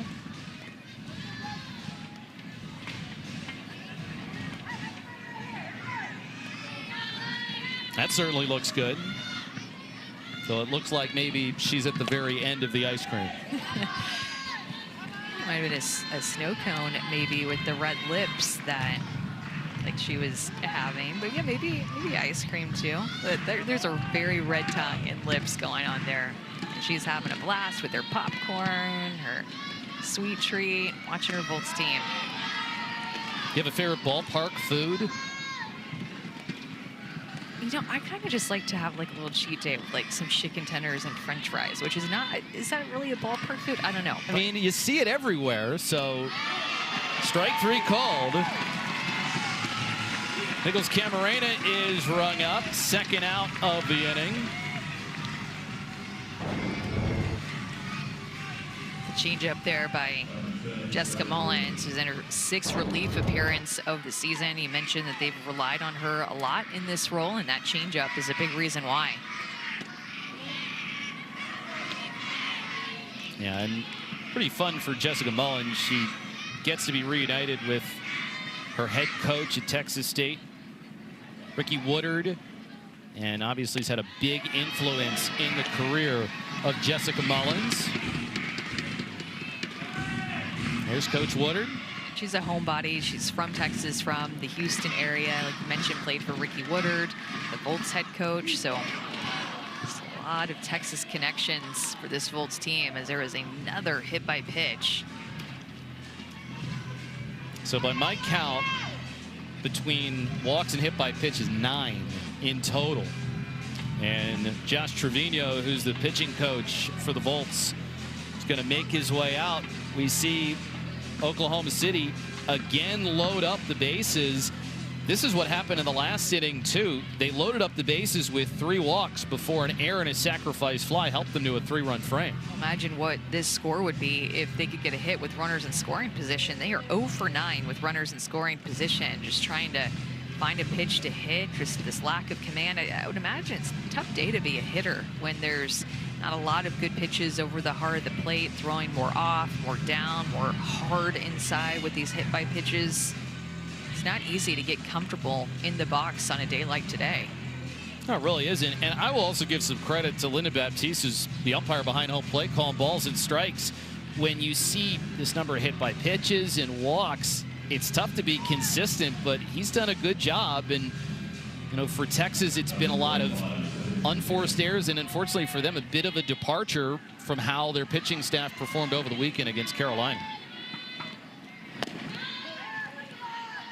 Strike 1 into McKinney. You know, we were talking about earlier the impact of Brady, Romero, and Wiz on this offense, and you could add McKinney in there as well. So the top 4 in the order for the Volts all played in the finals last year with different teams, with the Bandits and the Talons, but they have that experience. And a big part of the expansion draft was getting players like Sydney Romero, who won a championship with the Talons, but then also as well as Maya Brady and McKinney and Wiz from the Bandits. That's a fair ball. So that's going to get Sherrill in. Here's the throw to the plate. Another run scores, safe. And so McKinney putting the ball in play, down 0-2. And we see the Spark add a couple more runs. It's 7-1. First hit with runners in scoring position for the Spark in this game. Now 7 runs on the board, and this one just hung right down the line, sneaking it past Jackie Liss at third base. That is just barreled a ball, contact, sending it the other way, and that ball was barely fair. And just slapped it. And so you're up by 6 runs right now. And now you got Maya Brady up at the plate, who has scored a run and driven in a run in this game.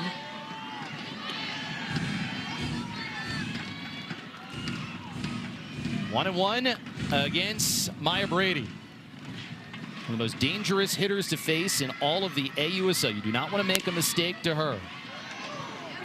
It's just unfair when she shows bunt. And she can lay down a bunt and beat it out with their wheels, too. Now Jackie Liss, the third baseman, she sees that bunt attempt, has to play a little bit further up the line. It's not going to be fun for her with the exit velocity that Maya Brady has. So 3-1, and it feels like we've seen this a lot in this game. Texas pitchers behind in counts. You've got first open, but Romero next. It's fouled away.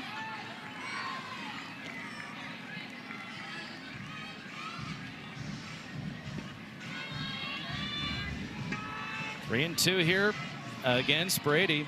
There it is. Brady, 22 hits. Right out in front of home plate. And the out gets made at first base, but it's another big inning for Oklahoma City. Couple of crooked numbers hung up there in the last two.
Balls. Okay. Is that my ball? She just called you up a lot sooner. It was just so high, and I was like, does she have it? No, you can, yeah, call me off whenever. Thank you. That's one of the things you have to do and can be a challenge sometimes when you've got a left fielder that you don't play with too often. And Tari Jennings having a chat there with Molly Pola, and right now the Volts with some serious work to do. Oklahoma City back-to-back 3-run innings and have led to this big lead. But it makes you appreciate how often you see that in a baseball or a softball game, how it's handled with ease, right? A left fielder or a corner outfielder going in for a ball and trying to communicate with the middle infielder. They make it look easy, but then it's, you know, for a moment like that, you have more appreciation for a play like that and how communication is important. Well, the Spark have staked themselves to a good lead, but you got to give some credit, too, to Jalen Ford with the way that she has pitched in this game, mostly used as a relief pitcher, but she's had her longest outing of the year tonight. She's been efficient compared to the other side, especially with her command. Just one walk that she's had so far, going deep into this game, exactly the start that the Spark needed from her. And now this is several back-to-back outings now for the Spark where their starting pitcher has gone deep into the game. Again, a game against the Talons, their final game in that series with Elena Vaughter was so big with the way that she pitched and got herself out of jams. It's 2-2 against Stuart Hunter, who's on a pinch hit. And maybe for Oklahoma City, as they go down the stretch here, seeing what starters can you rely on in the circle. Curveball swing and miss with a little bit of upspin there. So nicely done there. Let's go down to Maria Tribalpiece. Well, Jeff, I think Amanda would get so excited watching Jalen Ford in the dugout in between innings. She is constantly working with pitching coach Courtney Oliver Elkins. They have the charts all laid out on the bench, and they're constantly in conversation figuring out how they want to throw hitters. It has been so much fun to watch. Oh, I love it. And, you know, we have that new pitching series that is continuing to be released, done by Savannah Collins, about spin and accuracy and speed and movement. But there's a whole other side to what happens in that dugout. That could be an entire additional segment of that pitching series with the pitching coach and the pitcher and how they go about scouting hitters and what they're looking for and what they're going to game plan for the next inning. I mean, that could be its own series as well, as just scouting and game prepping. I mean, pitchers are, as you know, Amanda, they're all very different. Some want a lot of communication. Some want to kind of be left alone. What side did you fall on when you pitched? I wanted a lot of communication. The more communication, the better for me. I love feedback. I like making adjustments, and especially from, you know, my catcher about pitch location, because sometimes as a pitcher, you're not realistic about where the pitch location actually was, and you need somebody to be real with you, whether that be your pitching coach or catcher, about what's going wrong, so you can make an in-game adjustment and stay out there a little longer, because as a pitcher, you want to pitch. You want to be in the game. And the thing is, for the way Ford has pitched, she does well in this start. She might end up getting another start. And I think she should, and I think that she will. Maddie Penta is a probable starter for tomorrow. They've used Maya Johnson a little bit less than what they had to do at the beginning of the season, where the Spark started. When these two teams played each other at first, it was an all-rookie pitching staff for the Spark. They had 3 pitchers that play in the Japan Diamond League, which is a big deal. If you're playing in the Japan Diamond League, whether you're a pitcher, position player, whatever, it's a big deal to play in that league. It's highly respected. That's why a lot of these players from America will go over and play there. They pay well. They run their professional league very, very well. And so they were missing 3 of their 5 pitchers, and they came back, and now they've just been trying to figure it out in the circle. Now Jennings earns a free pass. She gets on base.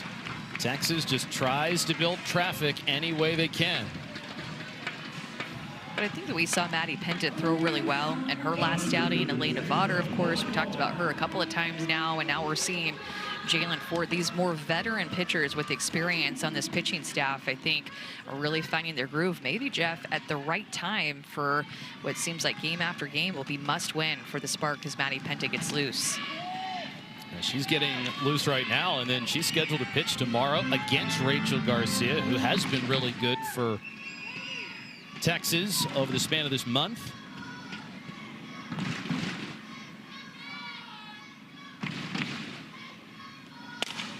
Molly Paula sends it a mile, but foul.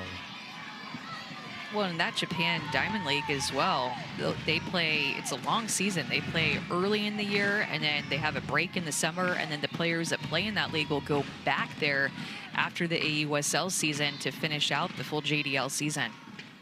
A number of players will say that softball's their full-time job when you consider how long that season is, and then you count the break that you have in the summer months, and then you come and play in the AUSL, and it's pretty cool. You can make a living doing that.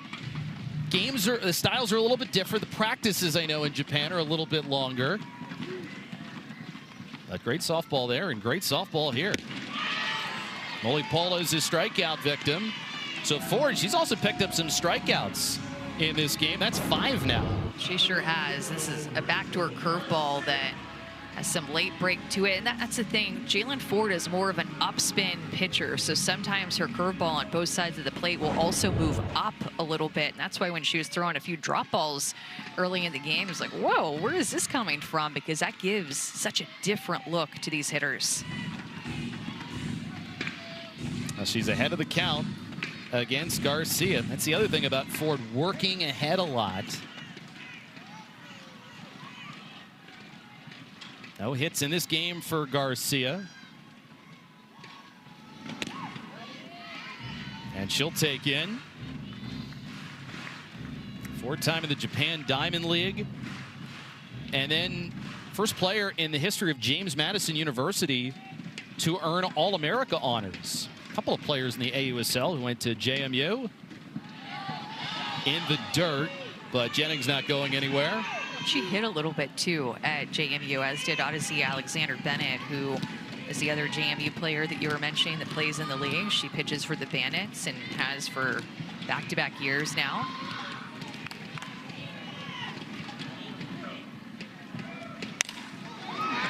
Right field.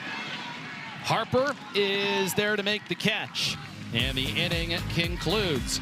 So a couple of big innings for Oklahoma City. In this one, they've got a 6-run lead.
I always talk about feeling good, playing good, and that's really big in my game. I'm always someone who does my mascara and does everything because in order for me to play good, I always want to feel good.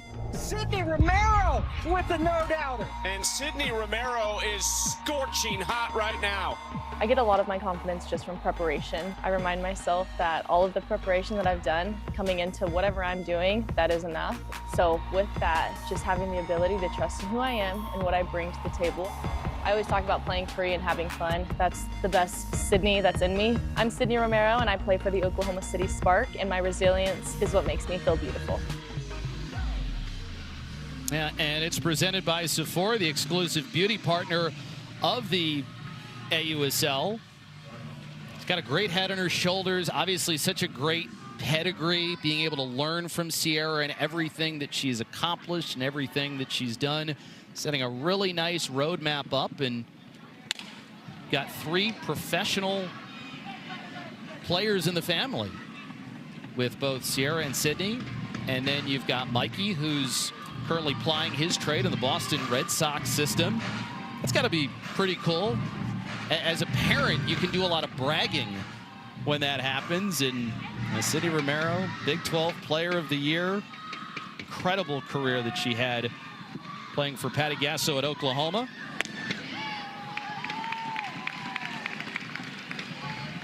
It's fun to see her play just loose and free, and of course get another chance, one last chance today and tomorrow to play against her sister over at now, I think, second base, as Rachel Garcia is at first base now. It has not been changed on Game Changer, but Sierra playing second base.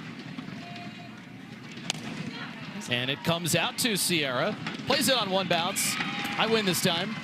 I think I said Game Changer too, which I've never done. I meant stat broadcast. I'm already in Little League softball mindset. With the regional is just around the corner. We use Game Changer. You can tell I've been on a call today about Little League. We forgive you. We forgive you. It's okay. You know why too? Because they are game changers. Sydney Romero and Sierra Romero. They're game changers in this league. And I can speak as a broadcaster, when you have stats that are readily available, it is a game changer too. All the way around. So Romero retires Romero. Here's Delaney Wiz. And it's a 1-ball-and-1-strike count to her. 0 for 3 in the game. It was big for the Spark to pick up Sarah Gordon. We were talking about her back behind the plate, one of the Georgia rookies, because then Delaney Wiz able to move to first base where she's been so good and maybe more of her true position. She did not catch a lot growing up, did not catch until she was in the later years of her career at UCLA.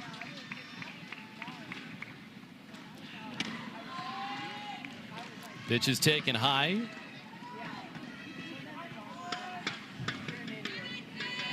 Time for Wiz as a softball coach as well. Time spent at Nevada and San Diego State. It's just something, maybe a little extra that you get when you're both playing and coaching, because it allows you to see the game differently. 3-2 count here against Wiz. That's kind of what they say about people with an injury too, right? Like it's just a different angle, a different way to look at the game. Coaching can kind of be that same way where you see the game differently, you see plays and strategies and moments differently. Fouls this one away.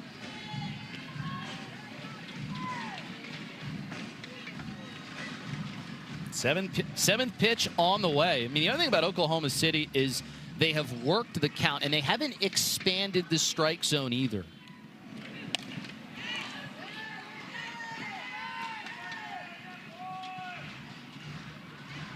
Club that can wear you down offensively. There's Joe Evans. Gotta love the at-bats that she's seen her team take tonight. There, Wiz just punching it foul, playing a game of pepper there. Spoiling pitches.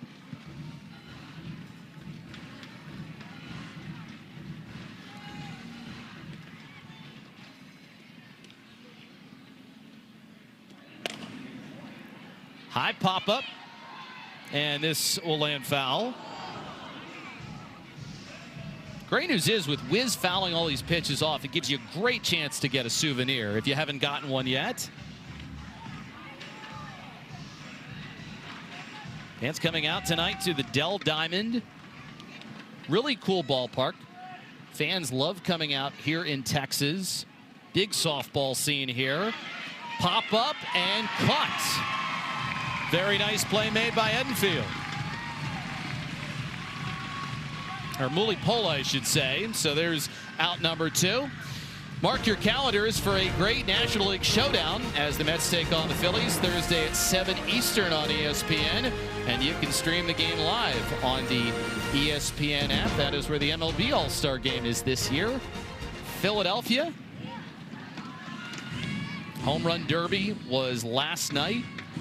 Jordan Walker, the Cardinals ended up winning and beating the hometown favorite in Kyle Schwarber. Okay, but did you like the new format? How did you feel about it? I felt great about the format. I also found it very entertaining and very on brand for Philadelphia that every time Walker came up and would send one over the fence in that final round, they boo him. Yeah. So passionate there, and that was a fun night watching the Home Run Derby. All-Star Game tonight. And then as we just showed you, baseball coming up again soon. I didn't think I was going to like it. I was kind of anti the new format when I saw it, and then I kind of liked it. I was kind of into it. I didn't expect myself to watch it. I kind of tuned in a little bit late, and then I couldn't stop watching. It's one of those things they've kind of toyed around with over the years, trying to find the right fit. But I thought they did a good job with it. And then over the weekend, when you had the MLBX competition going on with all the AUSL players, they stole the show. Swing and a miss. Harper goes down on strikes. So good job there by Mullins. We are playing here in the 6th inning, all OKC.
Now we are here in Texas. Check out your game summary. Sydney Romero, a couple of doubles and an RBI, and a big part of the story, I think, for the Spark. You've got the bottom part of the order getting on base, and then you create a bunch of opportunities for the big boppers at the top. Taking those walks and just finding different ways to get on base. Bottom of the order, get it done. When we were talking so much about the top, they're still really good, but just finding different ways to win. And Spark can finish this off. It'd be their 5th win in their last 7 games, and that would move them within a game of the 500 mark. 1-1 against Jackie Liss. Seeing a lot of time over at third base now since the end of June, since Amina Vega left. It has been Liss who the Volts have leaned on over there. Drives this one out to left field, and it's gone. So Liss exits the park. Maybe a tough night for the Volts, but a 3-for-3 evening for her, and she's able to take 4 deep.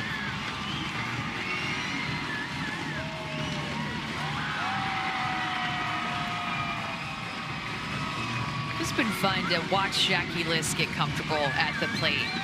Jerry Glasgow, her head coach at Texas Tech, said this past year, the 1 year that she had played for Texas Tech, that she's just a professional hitter. She comes from a baseball family. They know the swing, they know mechanics, they know approach, and she's just so short to the ball, uses both alleys to right center and left center. Her other home run was in the way that she's been able, or I should say extra base hits, that she's been able to use the right side of the field. This one more toward the pull side, and able to go up and get a rise ball, handle it well.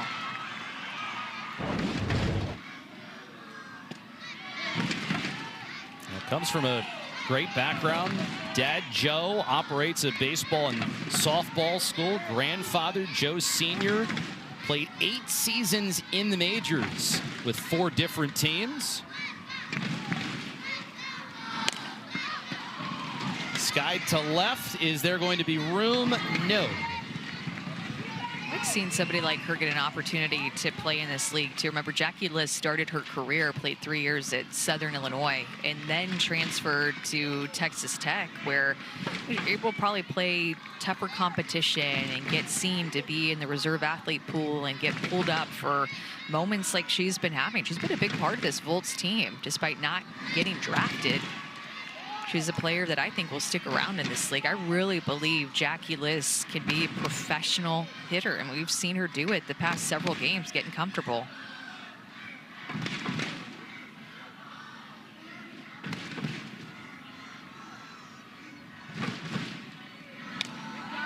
That one's foul back, and let's send it down to Maria. She is with Jackie Liss.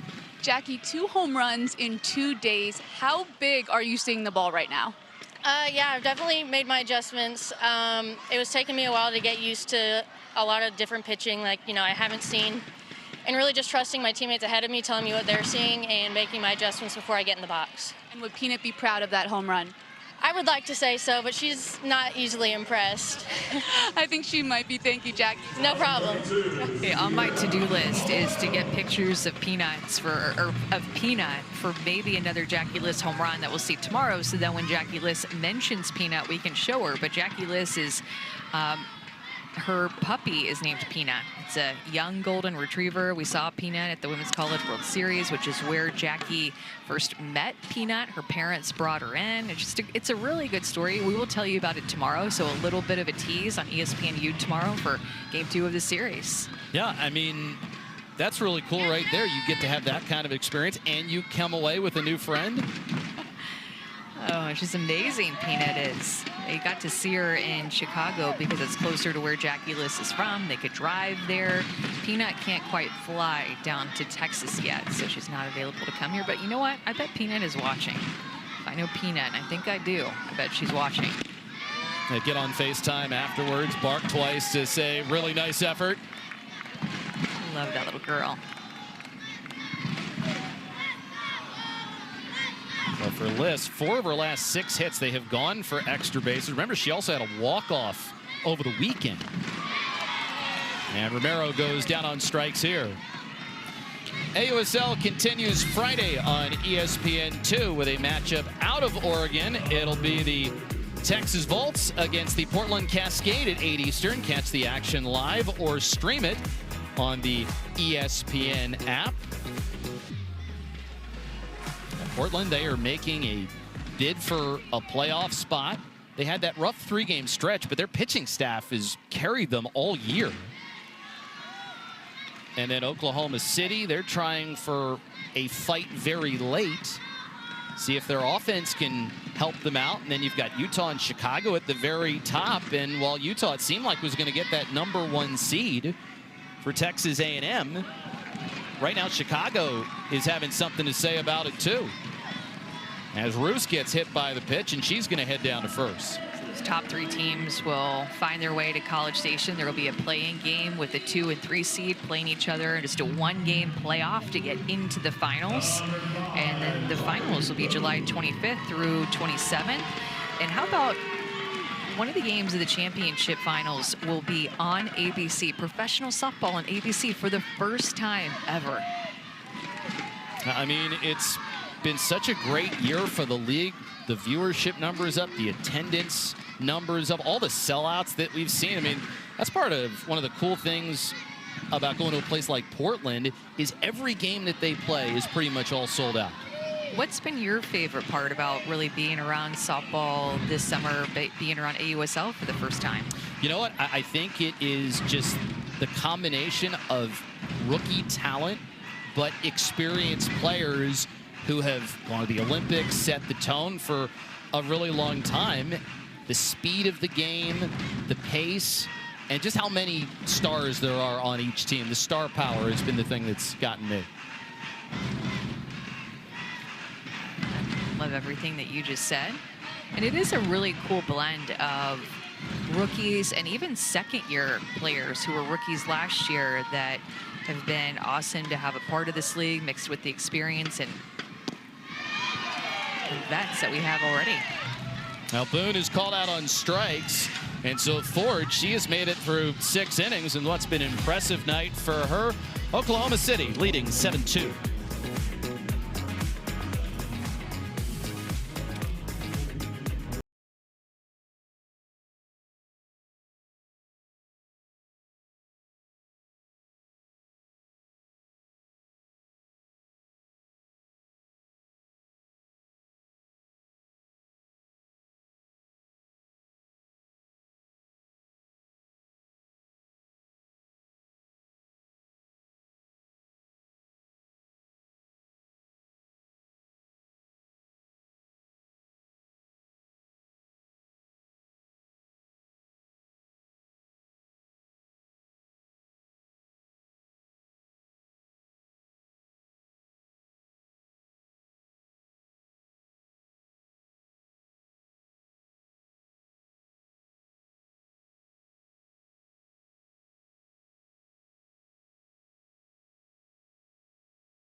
The AUSL, it is sponsored by Gooder as well as by Mizuno.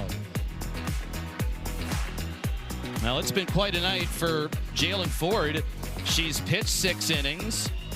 She's given up 8 hits in this game, but she's really provided some length for her team on a night where the offense has stepped up, and I wouldn't be surprised to see Jalen Ford starting another game in the circle in a couple of days. Absolutely. I'd put her back out there too, pitching very well, and 14 strikeouts in her last 8 1/3 innings. She's coming on strong right when this team needs her. I don't know. I have a feeling this pitching staff with Maddie Pinta getting the ball likely tomorrow. She's a probable starter. Again, the way that Elena Vaughter threw, I think this pitching staff is about to step up here late in the season, maybe peak at the right time. Counts 0-2 against Haley Lee, who is on for a pinch hitter. I mean, this is probably also for the Spark. It is one of the best overall starting performances that they have received all year. Lee dunks it into right field in front of Stuart Hunter. So an opposite field hit to lead off this 7th inning.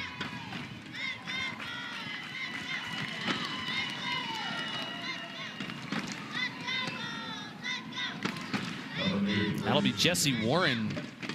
It was going to be Warren actually to come up, but it's going to be Grace Jenkins who bats here.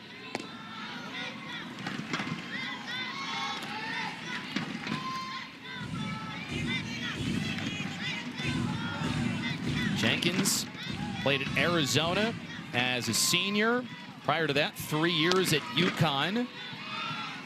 Played pretty much every day and closed out her career as a first-team All-Big 12 selection with the Wildcats.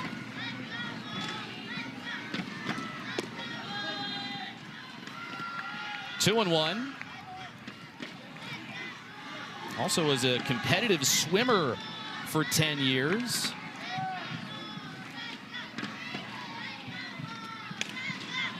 It's amazing also to see just how good some of the different athletes are across the AUSL, some of the different experiences that they've had, and even some of the athletic endeavors that they've taken on. Like one of the things, and man, this is kind of weird, but the number of players who say when you ask what their hitting talents are, so many can juggle, which I find really interesting.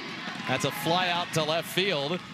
There's one away. The number of players who, we get these different surveys and it says, what is your hidden talent? And so many know how to juggle. Like, who would know? But it just goes to show how good the athletes are. Do you know how to do that? I can sing, but I cannot juggle. Me either, but in all fairness, I don't think I've ever even tried. Makes me want to. I feel like doing it with bean bags at first would be like a good start, right? And then maybe going to a circular object like a softball or baseball. There's a pop-up. Mullins is going to make the catch for out number 2. You're probably just starting with, I don't know, you start with maybe one at a time, going hand to hand, and then 2 at a time. And yeah. But yeah, that's a skill, that's for sure.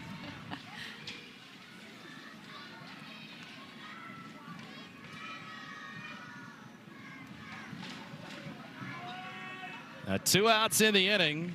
Oklahoma City up 7-2. Most of the runs that they scored coming in innings 4 and 5, where they played in 3. And really, the match that was lit was really all the walks and the hit by pitches, and then after that, the Spark was able to capitalize. 1-1. Spark entered today 2.5 games back of the final spot for the AUSL playoffs. Top 3 teams make it in, as we showed you earlier.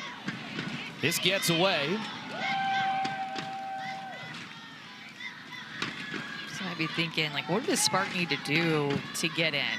And a little bit is in their control, and I think a little bit is also in the Cascade's control, because they're ahead of them right now. So if the Cascade keep on winning, then that does not help the Spark. So they need 3 losses. Excuse me, they need Portland to lose a little bit, and they need to keep winning. They can't control their own destiny. The only thing you can do, though, if you are the Spark, is put good performances together, and that's what the end of the year has been for them, where they're coming off a really good series against Utah. I mean, Utah, it's very hard to take a series against them. They won 2 out of 3 against the Talons. And if they manage to sneak into the playoffs, you're going to look back at their series as a big reason why they would get to the playoffs, if they are able to get there. Mullins gets strike 3 called. Inning is over. Oklahoma City is going to try and close this thing out when we come back.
You get hurt.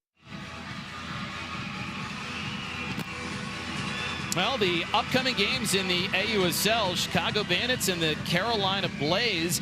And then our game tomorrow night, ESPNU at 8 o'clock, Volts and the OKC Spark. And this is a really big match of the Utah Talons against the Portland Cascade. The Spark and the Cascade battling for that final spot. Carolina has had their struggles of late, so has kind of fallen down the pecking order a little bit. But right now, they're going to stick with Jalen Ford, and she's going to attempt what would be just the 3rd complete game from the Spark pitching staff all year. The Talons Cascade game tomorrow night. Again, I just hate that we're going to be calling a game in the middle of it, a triple header tomorrow, but I'm going to be turning it on as soon as I can after our game. You know, there is this thing called DVR too, so that could help you out. Do you not like to watch it recorded? It's just not the same?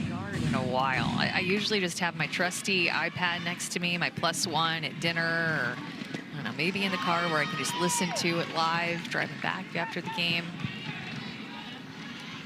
Now, this is the ultimate week to watch, listen to the AUSL as we try and see who's going to be headed to College Station.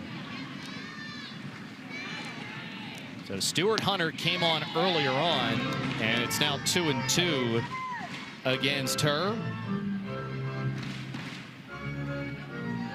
Now this year, Maya Johnson and Elena Vaughter, the other two to put complete games together. Vaughter did it in her last game.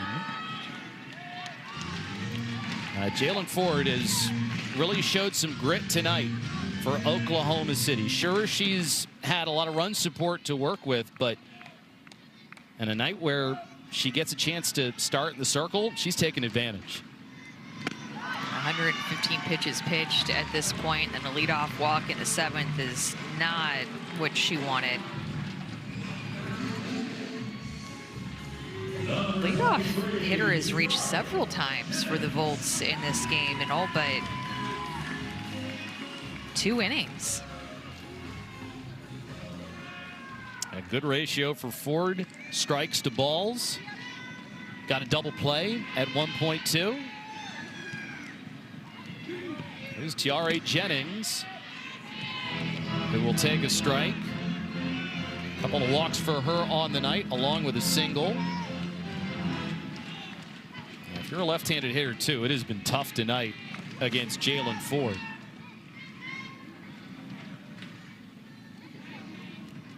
Coming into this game, righties hitting .348 off of Jalen Ford, so pretty healthy average against her, but lefties just .186.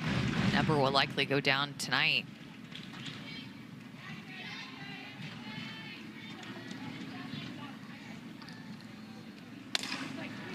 Hit softly out to the left side. Romero lobs to first base and takes care of her counterpart.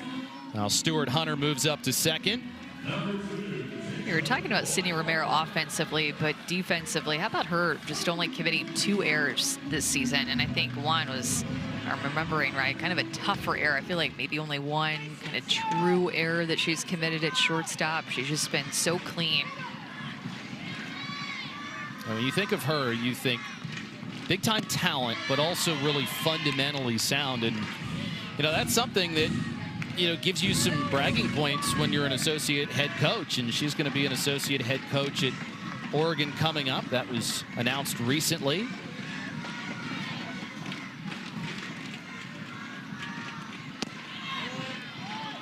One ball and 1 strike against Deja Mulipola. Seen her catch. We've also seen her in left field in this game.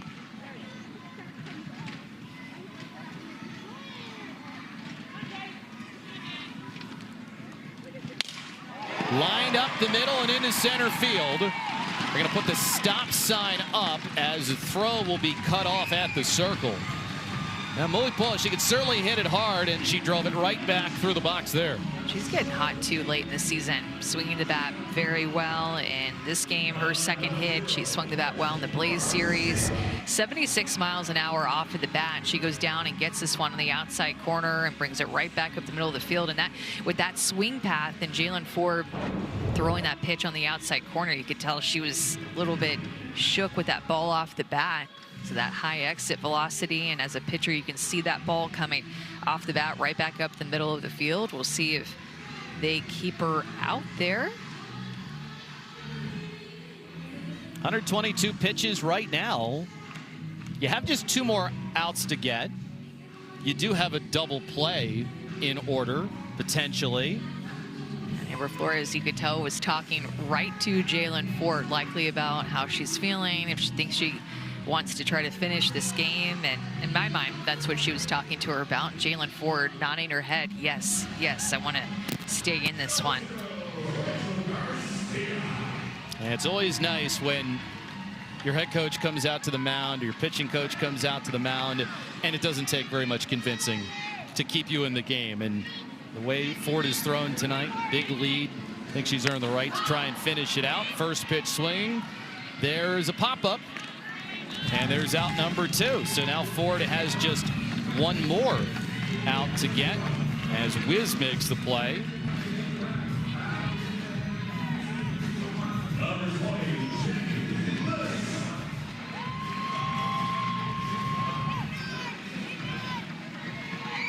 So 1 more out left to get for Jalen Ford. Faces Jackie Liss, who's had herself a really good night.